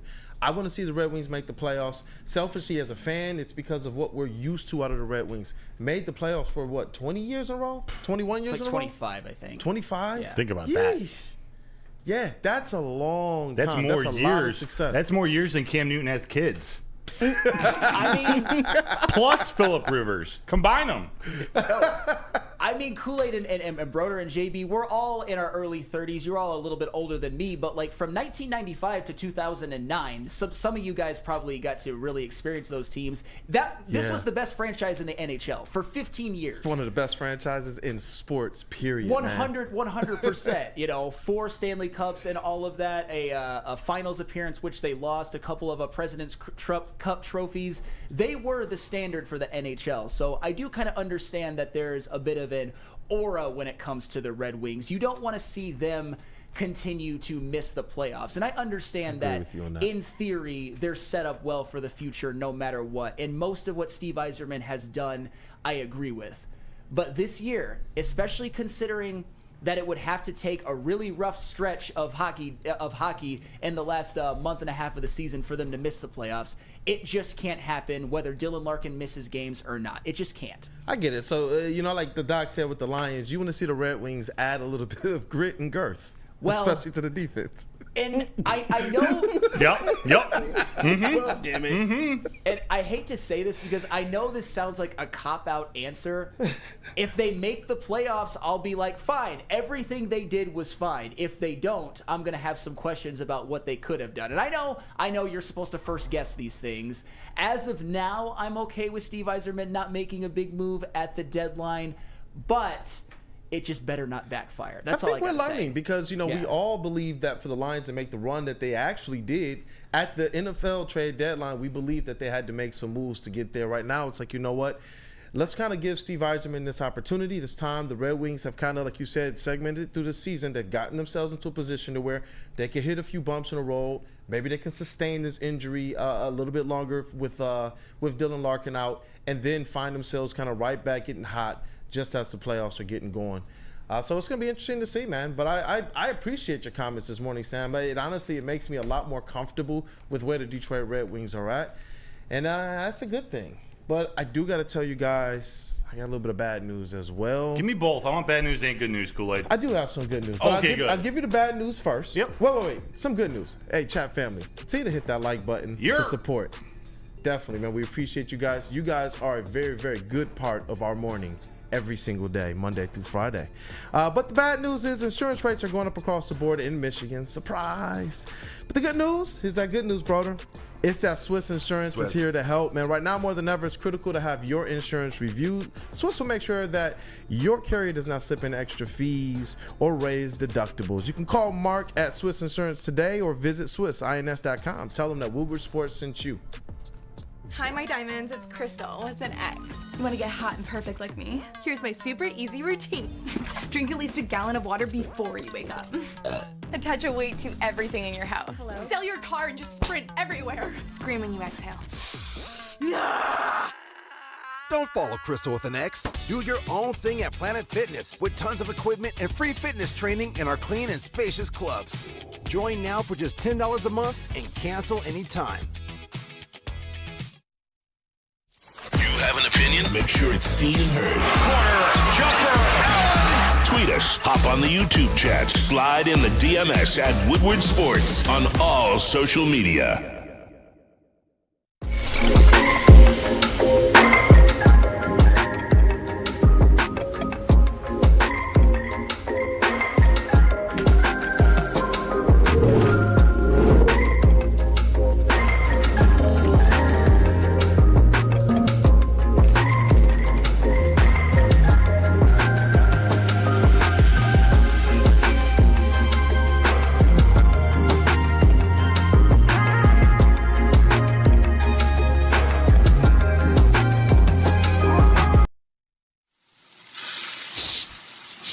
You smell that? That's Brad Holmes cooking. And the off-season smells good. Woodward Sports. Hey, you guys, are you tired of wearing that same old Detroit sports merch? Well, it is a new era in sports wearables with new designs, amazing apparel, and the ultimate swag. Here, go to woodwardsports.com, click on that shop tab, and get hooked up for next season. We got the Stoke Not Scared shirts, we got the Woodward Pistons shirts, we got the Sun God shirts, and you know opening day is coming up, so you know we got the Woodward Tigers shirts as well, too. Get everything you need at woodwardsports.com, click on that shop tab, and I guarantee you'll turn heads this season. That's what I'm trying to do, man. Trying to turn some heads. Turn it. Hey, like Zoolander, right? Right, give him that, what's that face? The blue, Was it the blue steel? Yes. Yeah. Yeah. Steel, handy like steel, like the regulators. Hey, gotta be handy with the steel if you know what I mean, earn your keeps. Steel is grit and girth. It is. Regulators, mount up. It is. Welcome back to Wake Up Woodward, man. Chat family, thank you guys for your support as always. It's been a pretty good show, man. I've loved it, man. The doc was on. We talked a little bit of Red Wings, a little bit of Michigan State. Expectations for both of those teams as well as kind of the postseason. The playoffs, the March Madness is kind of right around the corner, but somebody else with some expectations. And Big time. Glad we get to talk Detroit Tigers with not just our credentialed Detroit Tigers beat writer and reporter, Mr. Matthew Broden, but with somebody who played the game at a high level as well. And we're doing some previews as we get a little bit closer. Hey, man, be nicer to yourself, man. Be nicer to yourself. We're doing some previews as we get closer to the Detroit Tigers season and these expectations they might have in the AL Central of potentially winning it. Even if it's more due to what the Central is versus what the Tigers are, they got some players that I think can definitely make some noise. And one of those guys, we got him up here on the back wall. Riley Green. Let's put the T-ball up there. Let's go. This is I'm excited to highlight Riley Green because this is one of the core pieces to this team. And I know Sam's got some opinions, got some stuff to back it up. You've been doing some studying on Riley Green, and we know JB over there is just eating up this Tigers excitement. But Riley Green. Eat 'em up, Tigers. He does. Eat 'em up, Tigers. Like, this is the energy heading into the Tiger season I love to hear. But Riley Green, this is a 23-year-old outfielder, came up as a center fielder. Since Parker Meadows, another young prospect, has been moved to the big leagues, they moved Riley Green over. They actually moved him over to a corner outfield spot last season when Parker Meadows came up. But here's the problem with Riley Green over the last few years. It's injuries. It's his health. It's the one thing that's been holding him back. Riley Green, when he is healthy and in this lineup, it brings out the best in Spencer Torkelson. It brings out the best in who's ever hitting in front of him. He's got the right philosophy, the right tools for Michael Bedard, the Detroit Tigers hitting coach, and the new hitting philosophy that they're trying to pass throughout this entire organization. Riley Green is one of those guys that this team's building around. He's shown he can perform at the big league level. The question mark again with him is health. When he went out in September, Sam, mid-September, he had Tommy John surgery. You hear the surgery a lot, mostly with pitchers. It's on the Tommy John surgery is a UCL injury, your ulnar collateral ligament in your elbow. But Riley Green hurt his non-throwing elbow diving for a ball in the outfield last year. So the recovery time is not as long as if he was a pitcher or if it was an injury to his throwing shoulder. He's back. They expected him to be back for opening day. He's actually already been taking swings in spring training. So, Flannel, I come to you.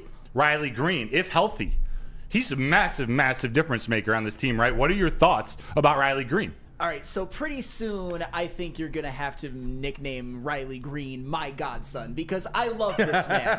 I like Spencer Torkelson, but I love Riley Green much, much more. It's no disrespect to Tork. Here's what really endeared me to Riley Green right away. In the 2022 season when he was a rookie, out of all players on the team who played more than half of the season for the Tigers, he led that team in on-base percentage as a rookie. And then he followed it up in 2023 with having a .349 on-base percentage, which again led the Tigers. And if I'm looking at a guy who's potentially going to be one of the franchise cornerstones or a star or potentially even a superstar, I want him to also kind of have some Moneyball traits as well with like good strike zone discipline. He can take a walk. He only really swings at like his pitches, which is kind of what you want to do as a hitter. And one thing that I also like about Riley Green is from 2022 to 2023, he basically had the same number of at-bats in both years. In 2022, he had 376. In 2023, he had 378. he basically improved all of his numbers across the board. Runs, he improved by 5. Hits, he improved by 14. Doubles by 1. He had the same amount of triples, 4 in both years. He improved his home runs by 6. He actually had 5 less RBIs and 1 less walk, but 6 more stolen bases. He improved his batting average by 35 points. He improved his on-base percentage by 28 points. He improved his slugging percentage by 85 points. He improved his OPS by 114, and he improved his WAR by 0.5. My point is that Riley Green, you saw him have a rookie year, which there was a lot of a foundation to be built upon. You saw it. I pretty much instantly fell in love with him as a baseball player. But you saw in year 2 him take that step. But I will say this though, Broder is 100% right. In both of his seasons he's played in the majors, he's failed to reach the 100 game threshold, which is not good. At this point, it's fair to question whether or not he's injury prone or not. But I believe if you get him a season in which he plays at least 130 games, yes, he will be an all-star. He will be looked at as the cornerstone piece of this Tigers team. I have nothing but the highest expectations for Riley Green. And for those who are a little less informed on the baseball stats and the baseball, there's a lot of acronyms and Sam threw a lot at you. But to bring that all together, it means he's a very versatile baseball player. He's been good at multiple different things on the field. He talked about WAR, wins above replacement, his batting average, his OPS. He does many different things. He's generating a little bit more power, but he's the type of player you can slot in at the 2 or the 3 hole, or you can lead him off and he'll get on base. And that's what they want. That's what this Tigers team wants. They want their young, athletic players. And Riley Green, if not for Parker Meadows, he'd be a terrific center fielder. He's a great defender, but Parker Meadows is an absolute stud. He once he spends some time in the bigs, gets comfortable, he'll be in the gold glove conversation for years to come. But Riley Green, if he plays 130 games, well, there's something happening in the chat. I can feel it. I can feel it. I gotta read these comments because Sam, you got the chat on fire right now, man. Eduardo O'Neill, shout out to one of the regulars. He said Sam likes a player who has potential to be good, but hasn't really shown it. Is the world ending? Hold on, Eduardo O'Neill. What are you talking about hasn't really showed it? I gave you all of the numbers. He's literally led the team in on-base percentage both of the seasons he's played with the Tigers. He made all of those improvements across the board. It's not to me about potential with Riley Green. It's what he's already showed me along with potential. I think that's the difference because on a per-game basis, he was a damn good baseball player. On a per-game basis, I would take his value over Spencer Torkelson's even. Even last year, even with Spencer Torkelson having a 30 home run, 90 RBI season. It's what I've seen from him. So yes, I actually am more on brand than a lot of you would think. Just for the record. Go ahead. I say in baseball too, Flannel, there will be more players than not that have that developmental potential conversation. You need, especially a hitter, you need at-bats. You need volume. That's just going to continue to improve. So when we talk about how good he's been, even in a short time frame, 2-3 years, but less than 100 games each year, he does things and he continues to get better where you see how valuable he could be to this team. And what doesn't show up on the stat sheet, he's best friends with Spencer Torkelson. Like, they've come up in the minors together. They're more comfortable out in the field together. If you look at the stats, Spencer Torkelson played better when he was in the lineup. That is both due to his talent, but also the comfortability in the dugout. Kool-Aid, you got something else in there? Listen, man, the chat is just they're on one right now with you, Sam. Just a fan. Stop the presses. Sam sees the potential. Shad, this Sam is a simulation. The real Sam only likes star players that are usually on the best teams in their respective leagues. Sam, you have set the chat ablaze with your praise of Mr. Riley Green. I'm going to take that as a good thing. And I know, obviously, the key thing with Riley Green, it is health. It's being available for the squad. And Scott Harris, actually, president of baseball operations, man. Pistons game tonight, right? Hey, I call the puck a ball. Yeah, he said we have to make sure that he comes to camp in really, really good shape. And this was kind of before training camp happened. He said we have to add some strength to his frame that will insulate him against future injury. And they said that he did show up at 220. He said himself, Riley Green, that he feels faster and more explosive at 220 pounds now than he did at 210 pounds last year. And I know another thing that they're talking about exploring potentially is being able to get him some more run at the DH spot to be able to kind of reduce that overall workload on Riley Green to be able to give him the opportunity to do, as you said, Flannel, be able to get up over that 100 games played mark. What was he at, like 99 games and 93 games? 99. He was 99 and the previous year was 93. Yeah, yep.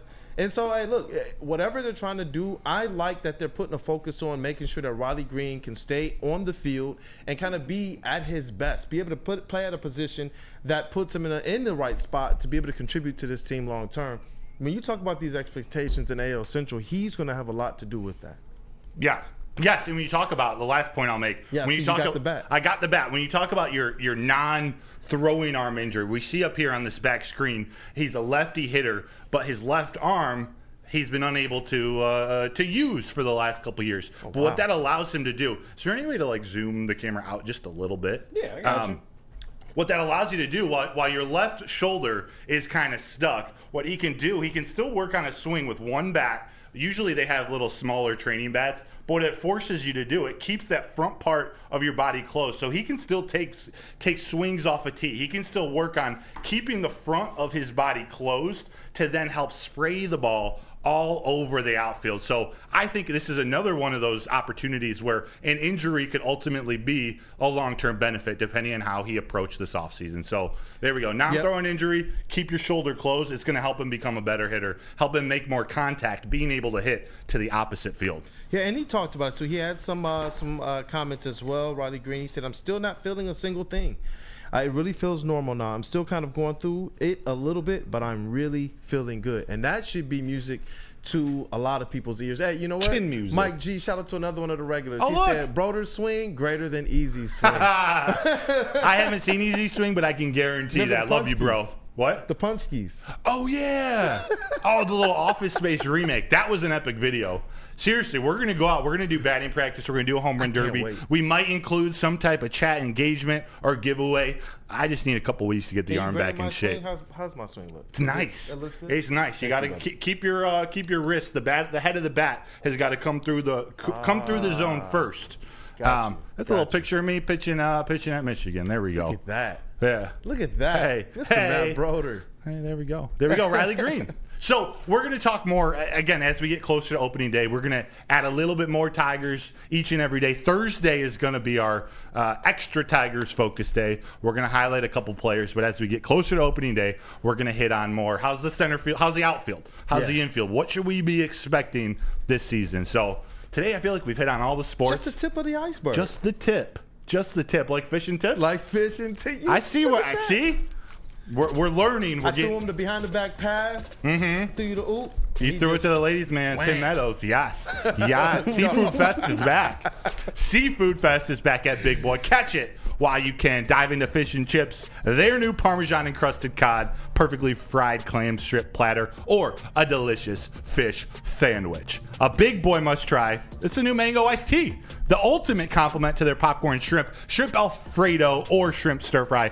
Every day is a fresh fry at Big Boy. And don't forget, every Friday night, it's all you can eat seafood buffet. Check it out, Seafood Fest at Big Boy today. Stop searching for a vehicle and start finding one.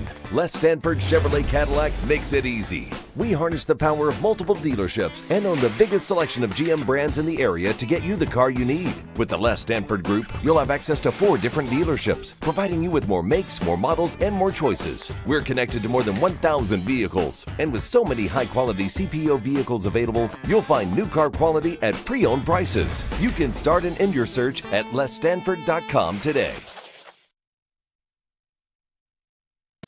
Game is won in the trenches, and our big fellas don't mess around. The Woodward Heavyweights on Woodward Sports.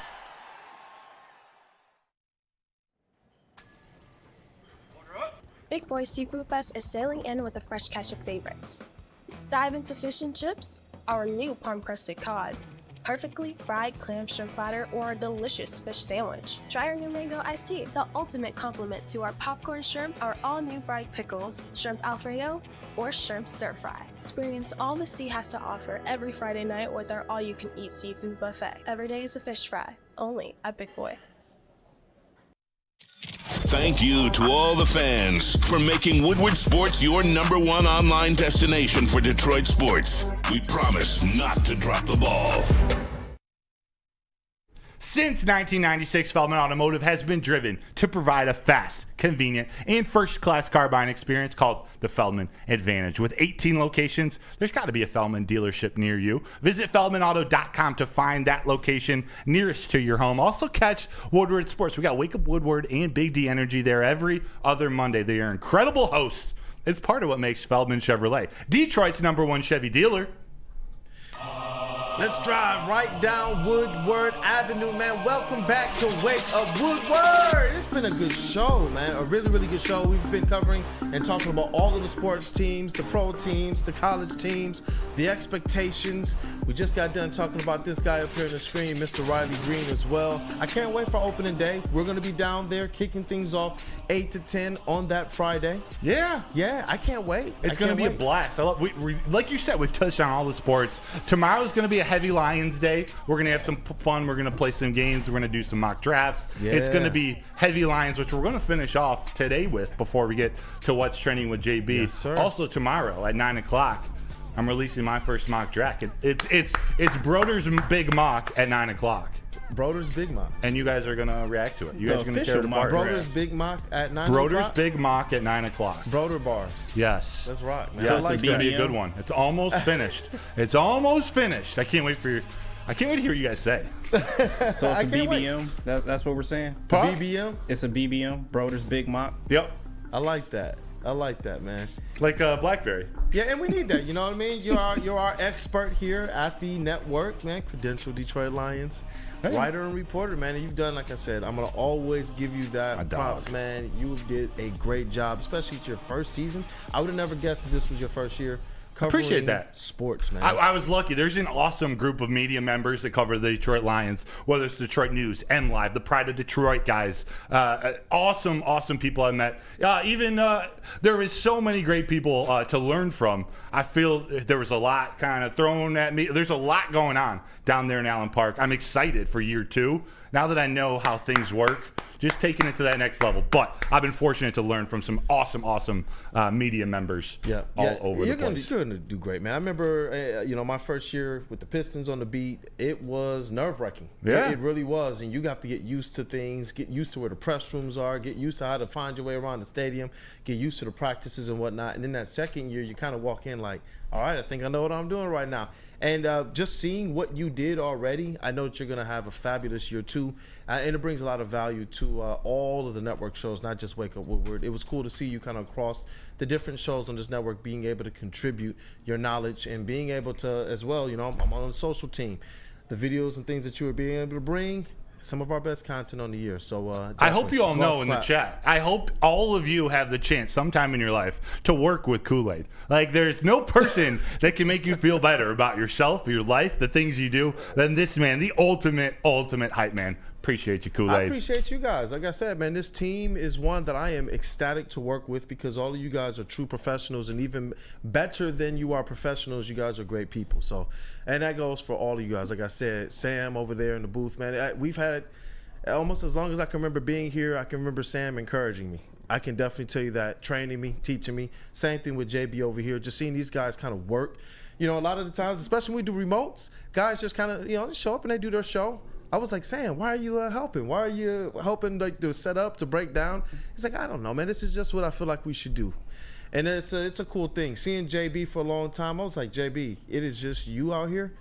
I remember that, man, especially at the golf outings, getting up at like 4 or 5 a.m., taking the whole setup, getting everything set up, and then all of a sudden people see the lights, camera, actions go on, and they might not understand just how much went into that full production behind the scenes. So squad. Yeah, a squad, man, straight up. I love it. Flannel, do you have a siren or some type of breaking news type drop you can play? Or Terry Foster talking about it creams when you do something. There we go. Justin Simmons. Talk about it. Justin Simmons from the Denver Broncos, safety for the Denver Broncos, has officially been cut.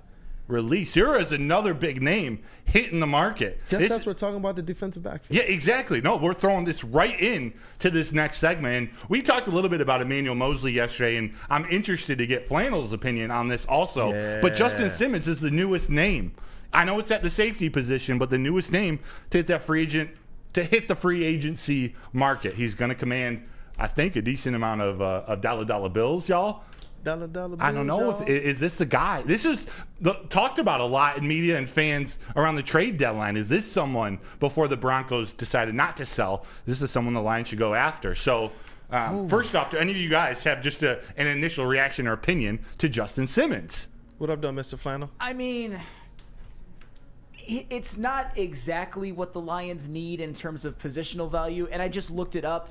Well, in terms of position of need for them, his calculated market value due to Spotrac is $11.1 million.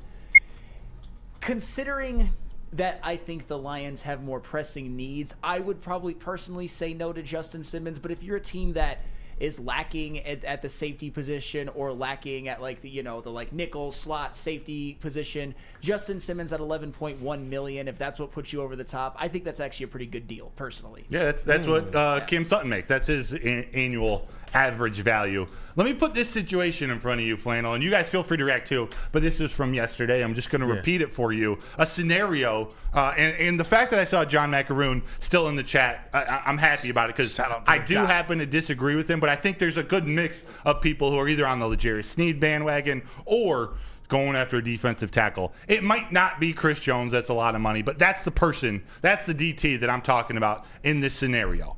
They just signed Emmanuel Mosley, who's going to be hurt for at least part of the year. I say sign Stephon Gilmore to a one-year contract, about $10 million probably. He's a veteran, Super Bowl winner, former All-Pro. His brother's on the team. That seems like a good fit. Draft a cornerback at 29 or 61. Draft a cornerback that you think has potential to be your future number one, that can stand in there, learn from Stephon Gilmore, learn from Cam Sutton, learn from CD Deuce, who you bring back. Instead of paying $11 million to Justin Simmons, you pay CD Deuce a one-year deal for between $6 to $7 million. And then you know what helps all those guys? What helps a young cornerback or an older cornerback in Stephon Gilmore have success? That's an absolute game-wrecking defensive tackle in Chris Jones. All right. $30 million a year.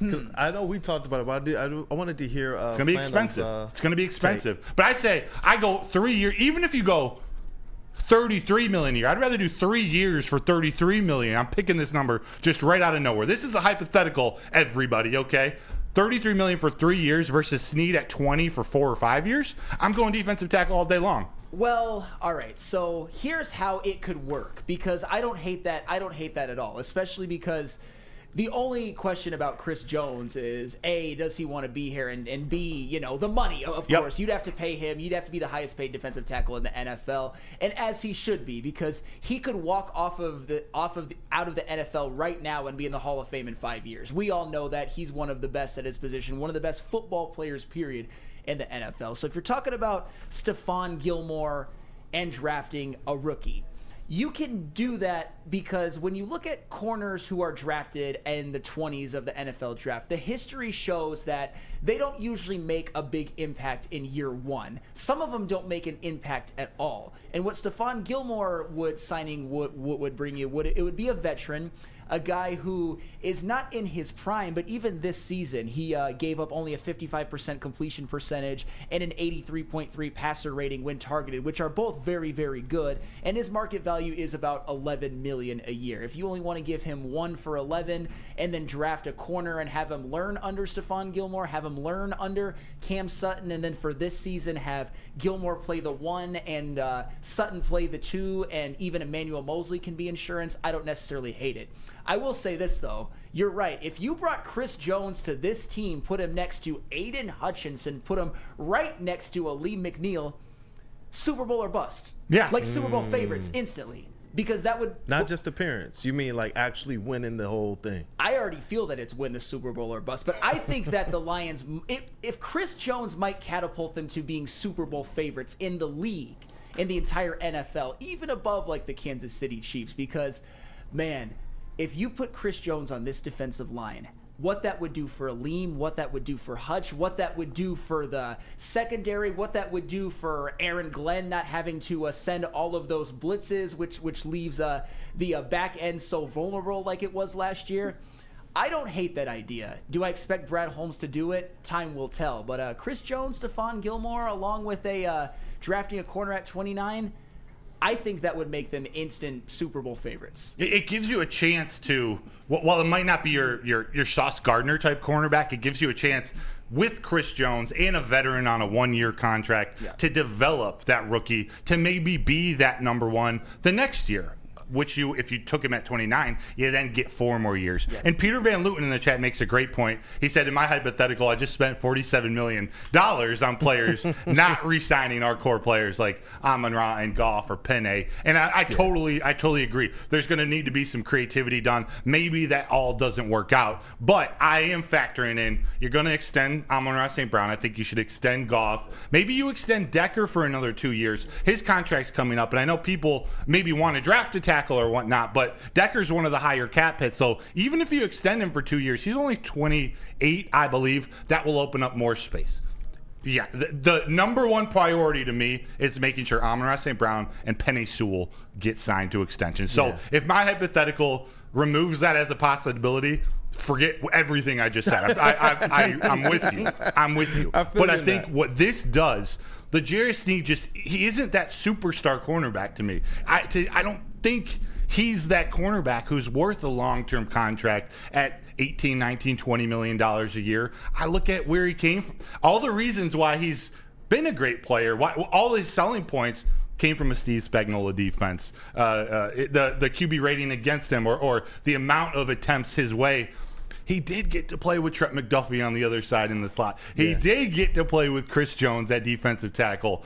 I worry if you go him and then draft a defensive tackle, if you don't have that type of pass rush that the Chiefs did, is Sneed going to be as good? Question mark? I'm Ron Burgundy. You know what? And pay me. That what I go back to his comments after the Super Bowl, and he has every right to say this. I don't have a problem with his character or anything, but I think for the Lions, bringing in some guy who is pay me right now, he's going to cost draft capital. I'm not with it. And Chris Jones may not want to play in Detroit, but the story, I forget which one of you told it a couple days ago, of Chris Jones when they were trying to get on Zach Wilson earlier in the season. They were in the postgame trying to rip on the situation in New York. That might have been Armani. Talking about I think it was Armani and Edwards. Yeah. And Chris Jones was like, man, I'm not going to go that way, talking negatively about Zach Wilson. We're all professionals. He's working his ass off to perform. He's a good dude. He's a good dude, and he deserves to get paid too. So for me, 3 years and $30 million versus 4 or 5 years at 17, 18 on a cornerback, a speed position, a fast twitch type position. It's easier to regress at the cornerback position than it is if you've got these guns. Yep. And the question that you posed as well in the prep, and I want to be able to pose this to the chat. Obviously, mailbag is on the way, so get your questions in. But another thing I want to be able to do is this. Lions cornerback issues, they got to do something. Do you think it should be through the draft, free agency, or both? And put in the chat what you want the Detroit Lions to do as it relates to that defensive backfield. And we'll definitely read the best ones during mailbag. Both. Yeah, I want to hear what the people have to say about it, man. I love it. You know what it's time for? When we come back, it's time for a really trending segment with Mr. Smoothness. I'm going to get prepared over this break, but we're talking about the Lions defense, and hopefully after the trending, we'll get back to the Lions defense during the mailbag. Got to keep them out of the end. Like, you want to bring in defenders so that the offense, they stay out of the end zone, so that there's a defense to keep them out of the end zone. Yeah. No, that's a great alley-oop. You guys know why? Because it's a new year, man. Let Guardian Alarm offer you customized solutions from real experts. Our professional technicians take the time to recommend security and automation solutions specific to your needs. 24/7 professional monitoring. Call us anytime, day or night. And know that a Guardian team member will stay on the phone as long as needed. It is technology backed by people. Your safety and security, it deserves technology that's been proven to work. And people who have been proven to care, just call this number right here, 1-800-STAY-OUT. Once again, defense. 1-800 Stay Out. Offense. At work and at home, we're there with smarter security solutions. Featuring complete automation with customized alerts and more. For over 90 years, we've been the company that's been counted on to protect what matters most, all with personalized service and care. Right now, for a limited time, receive a free video device plus free installation with a new home system. Guardian Alarm. We protect Michigan. Every year, year, after a cold and dreary winter, Metro Detroiters come together for two things: Tigers baseball and the best damned party in the world. A new season of Tigers baseball is here, and we're bringing in the new season as only Woodward Sports knows how. Broadcasting live from the biggest party. It's the Grand Slam Festival at the Detroit Opera House. Come party with 4,000 Detroit sports fans, starting with Wake Up Woodward and rolling into Big D Energy. This is a party you don't want to miss, with Detroit's best DJs, food trucks, and of course, shots. Get your tickets now at GrandSlamFest.com. 21 plus. See you April 5th at the Grand Slam Fest.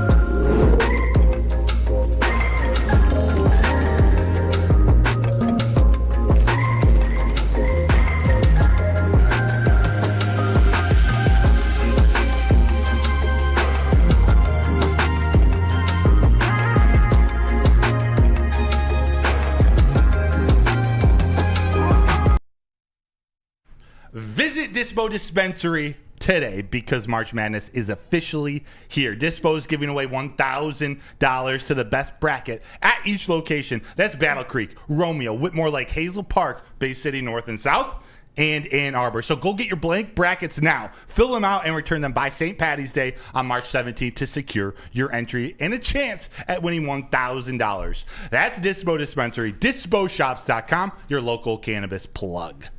What up, though, Detroit? Welcome back. It is Wake Up Woodward Chat family. You guys have been on one as always. It's been really, really cool to be able to interact with you guys today. And I need you guys to definitely put what you believe your cornerback solution is for the Detroit Lions. Get that into the chat.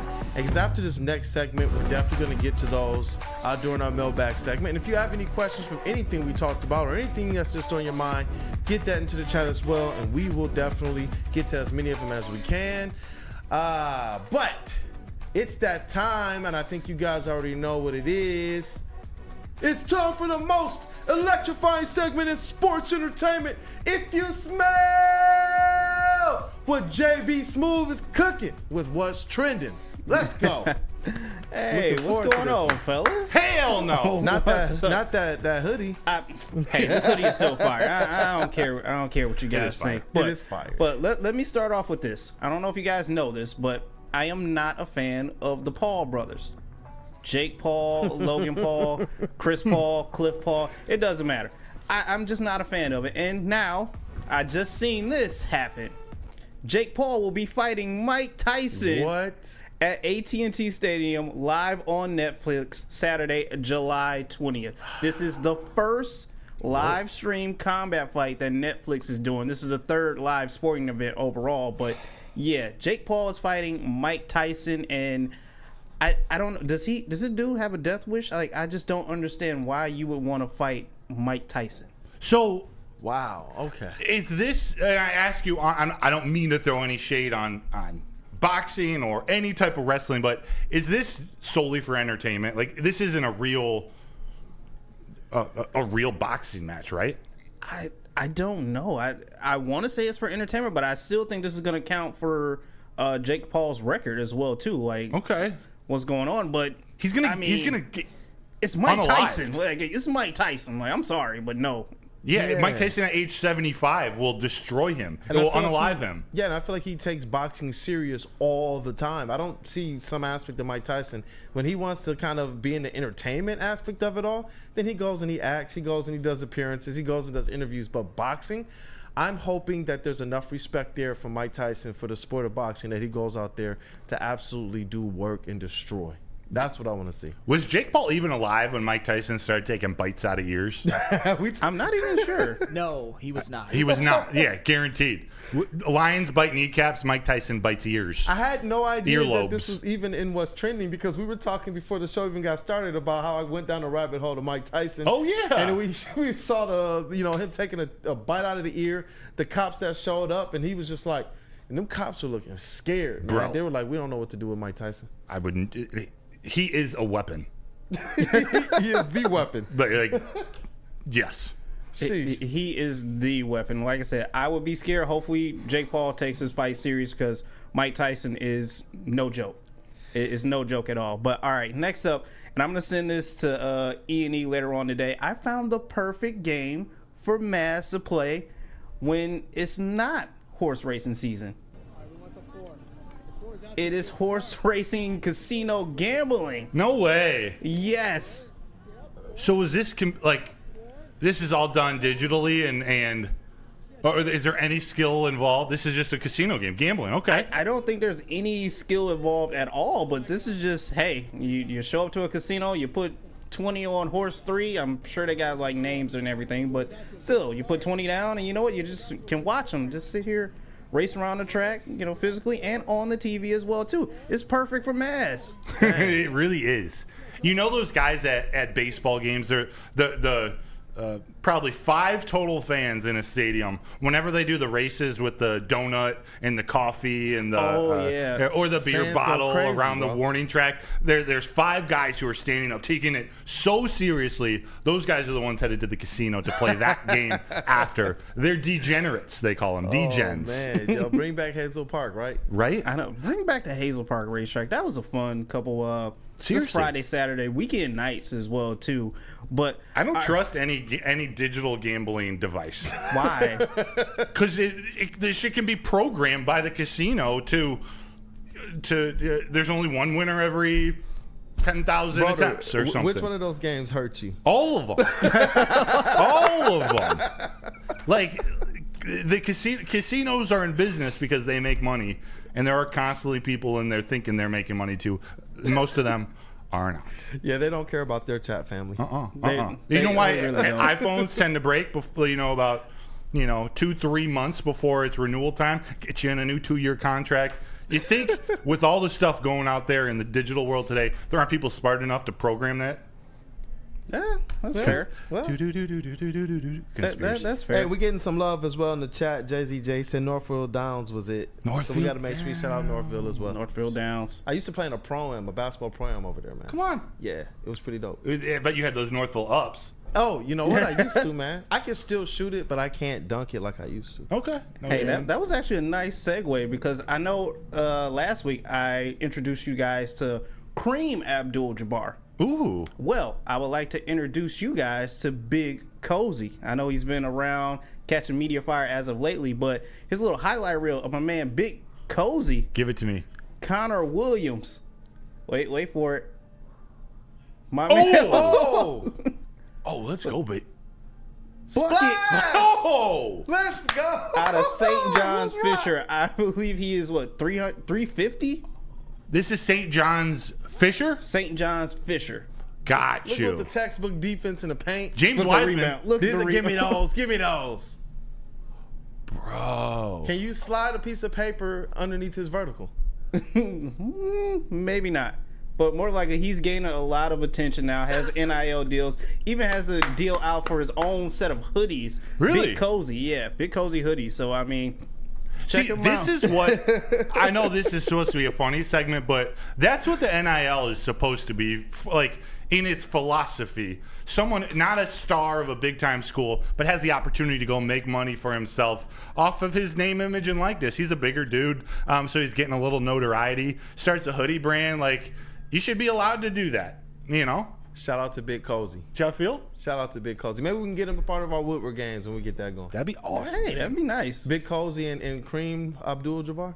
Kareem Abdul-Jabbar. Big Kareem. Lastly, let me leave you guys on this. I know earlier before the show we were talking about music, and the producer Timberland got brought up. And a certain song got brought up as well, a very promiscuous song from an artist. And I don't know if you guys knew this, but I mean, a couple of years ago, I believe she had a baby, gained a little bit of weight, but I think that's right. We told them to surprise us. The perfect weight in all the right places. So this is Nelly Furtado, probably about a year or two ago. She's obviously slimmed down a little bit as well too. This is her now, though. Okay. I know. So I like both. Hey, I thought it was going to be a very large Nelly Furtado. No. I think she kind of looks good in that last one. I was gonna say she got a little thicker. I believe she had a child, so she got okay thick with in the that. right places. But she's slimming down, obviously, because she hasn't done a whole lot of appearances. But still, not bad though. Hell yeah, Nelly Furtado. Shout out Nelly Furtado. Swiping right or left? I'm like a bird. I'm swiping right. Let's go. Swipe. I give you the Kool-Aid face of approval because my wife is probably listening, so I'll just make a face. We got to get an approval of someone Got else. you. Sam, what do you think? I have a wife. There we go. Wow. There we go. But that's it for what's trending, you guys. Back to you guys on the desk. Good job as always, man. How you feeling? I feel good. That's takes a new puts the term man-eater to new use. Because but I love it. We got to find you that lady figure, right? We're planning a little speed dating segment. It's gonna be funny in the next week or two, I think. You guys are putting me through the ringer. I can't wait. We might have a path to the barbecue. Oh yeah, definitely, man. Oh yeah, definitely. The barbecue, brother. You're gonna get your invite, but we got to make sure that it's properly vetted and approved. Yeah, fair. Yeah, fair. The cancel culture these days is. Oh, you know. But we got to get back. We got to get back to mailbag. We're here, 9:54. We got about 5 minutes left in the show. We're going to take a quick break, but get your mailbag questions in. Hit that like button. Subscribe if you aren't subscribed already. It would really help us out. We got cool stuff coming up, but we're going Soroki's. I think you're about to tell us about Soroki's, JB, because it's crispy. We got to get there. Part of this card. I am. What is better than crispy chicken and pizza while watching your favorite team play? Well, let me tell you about Soroki's crispy chicken and pizza. Their food is amazing, and their locations are popping up all over Metro Detroit. A perfect takeout option featuring hand-breaded fried chicken, New York pizza, fresh salads, sides, and so much more. Check out their full menu and find the closest Soroki's near you at Sorokis.com. That's SAROKIS.com. Soroki's and Woodward Sports. You know we gotta say crispy together, baby. Crispy! Stay crispy. Walk into any Lady Jane's Haircuts for Men for an award-winning haircut experience from one of our talented stylists. Enjoy a precision haircut, hot lather neck shave, scalp and neck massage, and a hot towel treatment to top it off. Enter for your chance to win the $50,000 Perfect Bracket Challenge. With more than 25 Metro Detroit locations, there's always a Lady Jane's near you. Lady Jane's Haircut for Men, open 7 days a week. Walk in anytime. Lady Jane's, it's wicked awesome. A ton of fun, a ton of sports, and a ton of man meat. Welcome to the Woodward Heavyweights, live daily 5 to 7 p.m. on Woodward Sports. Buying your first Feldman Chevrolet is much more than buying the car that will get you from point A to point B. It's a place for first memories, some big, some small. As she grows, you're not just buying her a Chevy, you're buying into a Feldman family. With more than 700,000 vehicles sold, from generation to generation, Feldman just keeps rolling. What happens when you run a great business for over 50 years? You expand, you offer more products to more people. That's exactly what Les Stanford did by adding Les Stanford Buick GMC. They still have the same great service that customers have come to know and trust. Just go check them out down on Woodward Avenue, just south of 9 Mile Road. And you can also check out Les Stanford in Dearborn today at lesstanford.com. Les Stanford Chevrolet, together. Let's drive. Let's drive, man. It's been an epic show today. Shout out to our special guest every Thursday, Mr. John Doc Maakaron of All Lions, publisher of All Lions and Sports Illustrated and host of Detroit Sports Podcast. And it's been a great show. Shout out to KG. John Evan Lord asked, he had a mailbag question. Where's KG? He's training. He's working a couple other shows today. Yes. Training some new guys in the sound booth. We're fortunate enough to have Mr. Sam Flannel here. Take over the sound booth. Yeah. I'm sitting up here today. We're going to have one more day like this tomorrow. Then KG and Sam will be back in their rightful spots next week. Yeah, I saw when we started the show, a lot of people, they were saying, shout out to KG, a.k.a. 29.99. And if you want to know what that's about, go back and watch yesterday's show during What's Trending. $29.99. $29.99. Oh, I remember. I remember. One monthly payment. We need to clip that too. Pardon? We need to clip that too. What's the unwritten rules of sound boothing? How do you clip? You just have to clip yourself if the majority of the chat and/or cast says so. I mean, I just clip whatever's funny. So that was funny to me. So it's going on there. Oh, by the way, Randy Smalley had an epic line. We were going around, Kool-Aid was saying he's married, Flannel's married. They don't want to comment on Nelly Furtado. I get it. Randy Smalley has something to say. He says just because you on a diet doesn't mean you can't look at the menu. You know what? I told Flannel after the show too. We're gonna have to get some of these made, man, with the chain with our wife's faces on it as well. Right? That's what we're gonna have to do. Do your chain hang low, do it wobble to the flow. JB from Herb Nash. What's up? New Nelly Furtado or Taylor Swift? Who you picking? Who you swiping? Swift's got the hits, but Nelly's got the hips. So. Bar! Give me Nelly. Bar! Give me Nelly. Bar. Goodness. T Swift's got the hits. JB Nelly Smooth. Furtado has the hips. Dirty Dr. D has one for me. Yeah. New Nelly or Jordana Love, broder? Jordana Love. Yeah. AI generated Jordan Love. I'm actually Martha LaFleur is above her quarterback. Jordana Love. She was spicy. Oh my gosh. Seriously, put a little hot sauce on that. Flannel, I need your commentary on this. Nelly Furtado clears. Mailbag from Shad 216 JF. Mailbag. What player in free agency or trade market would actually help the Pistons overall next season? This is a serious question because I still watch the Pistons and I like it. I love that, Shad. Yeah, look, in free agency, some of the names to kind of keep an eye on, and one of the teams to keep an eye on is the New Orleans Pelicans. It looks like they're going to break up a little bit of what they have there because it's just not working despite the expectations that they had, despite some of the high-level players that they have. But honestly, I like guys like Jonas Valanciunas that's there. As it relates to the free agent market, if you're talking about in the trade market, I'm really hoping that the Detroit Pistons go out there, and we've talked about this on the Woodward Pistons segment, try and get one of those splash of a players, man. I know that they've looked at people like DeMar DeRozan. They've got the connection with Dwayne Casey. DeMar DeRozan will be a free agent this offseason. But go out there and try and land Brandon Ingram.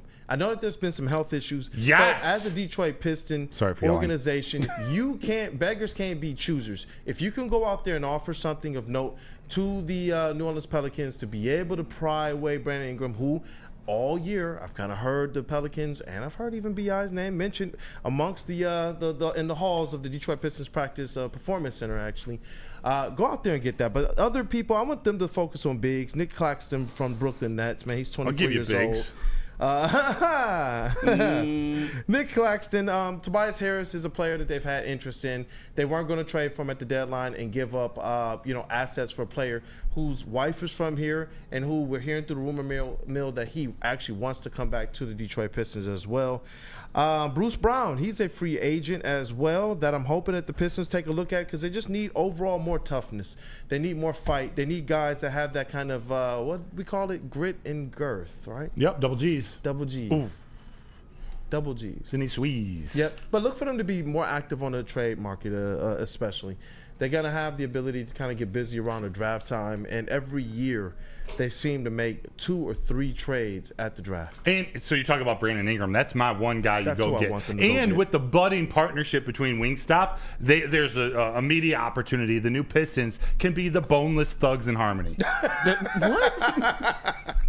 Wake up. I don't know why I'm cracking up about that. Brother is absolutely hilarious, man. I'm on one. I have 2 more real mailbag questions for you. This is from Eduardo O'Neill, who always brings the fire. Mailbag. It is draft day. These 3 players went 1, 2, 3. Caleb Williams, Jaden Daniels, and Marvin Harrison Jr. Lions trade up to number 4. What's the first thing on your mind? Turner. Holy moly. So this is a hypothetical. Turner. Lions trade up to number 4. You can't pick Caleb Williams, Jaden Daniels, or Marvin Harrison Jr. So on the board, we got Malik Neighbors. We got Brock Bowers. We got Joe Alt. We got Romeo Dunze. You could get Jared Verse. You could get Dallas Turner. You could get... you could just get Jerson Newton at 4. Honestly, if Harrison was on the board, I would. Marvin? Man, that one is kind of really, really appealing when you Marvin talk Harrison? about. Yeah, and I know it's not even a need. That one's just more of like, wow, we could have the best wide receiver prospect on the board and pair him up with Amon-Ra St. Brown. Are we talking about Ladd Laporta. McConkey? Man, I would absolutely love it. I would love Ladd McConkey. Love him. Same. What about you? Anyone? This is an outrageous. You got to pick of your litter. Well, that's the thing. Like, it's never going to happen in a million years. So, you know what? I will go equally as outrageous. Restart the rookie contract quarterback market, J.J. McCarthy. Boom! Oh, my God. Really? You channeled Ryan Armani. The chat is saying Dallas Turner, man. Art Vanderlei, Doc. I know, JB, it's Dallas Turner yeah. all day. If you trade up that far, don't keep it simple, stupid. Just get Dallas Turner. Don't do anything else. Now, in all seriousness, that's probably what I would do. Yeah. But what about, I've sort of brought it up at the end of some shows in the past, but this seems like it would be a Dan Campbell move. What about Brock Bowers? Just double down on your strength. They like using 2 tight end sets. Can you imagine having a lineup out there that has Laporta, Brock Bowers, and Amon-Ra St. Brown? Then you got J-Mo and Gibbs coming out of the backfield. Like I'm serious. Jibs. Oops. Oops. By the way, hey, Riley Green. You guys can still answer, by the way. Spencer Torkelson. Oh. And we got Jim Abbott, University of Michigan, one of the best pitchers of all time. Dope. Man, your card collection is my dog. Elite, man. I did also want to get to some people that did drop in there what they want the Detroit Lions to do as it relates to their cornerback issue. What? And you know what one of the more popular names is, or the consistent names? David Tourette's, he said, give me Kendall Fuller on a 2-year deal over moving capital and a top 5 extension. Chase Amley, sign Kendall Fuller, go after Christian Wilkins or Javon Kinlaw, then draft a guy who fits the team and we can develop if we don't think they are ready to be thrown in the fire yet. Does Kendall Fuller, and IT Hips, he says, I agree with Broder on Gilmore. I don't think spending $30 million a year on one guy makes sense. Look at the Bills where they had to dump all those players because they were in salary cap hell. So you got Kendall Fuller, you got Stephen Gilmore. It seems like people want them to kind of go, not necessarily a budget route, but save a little bit of money, go and get somebody in the draft, and probably spend that money elsewhere. Yeah, it just doesn't blow me away. Like, there's no cornerback on the market. A cornerback. There's some dope safeties, but there's no cornerback. Lockdown, number one, a press man coverage, in man coverage, like not a zone corner, a man corner. There's no one that blows me away. Fuller, even for 2 years, it would cost $12, $14, $15 million. It doesn't do it for me. It just doesn't. I get the thought. Don't get me wrong. You're not crazy. It just doesn't do it for me. Yeah. Yep. What do you guys think of that, man? I mean, I'm higher on Fuller than some. I thought Doc calling him a C free agent was malfeasance, but I didn't check him at the time. I mean, Kendall Fuller was the 7th highest rated PFF corner last year, and he had 2 outstanding seasons prior to that. So I would be okay with him.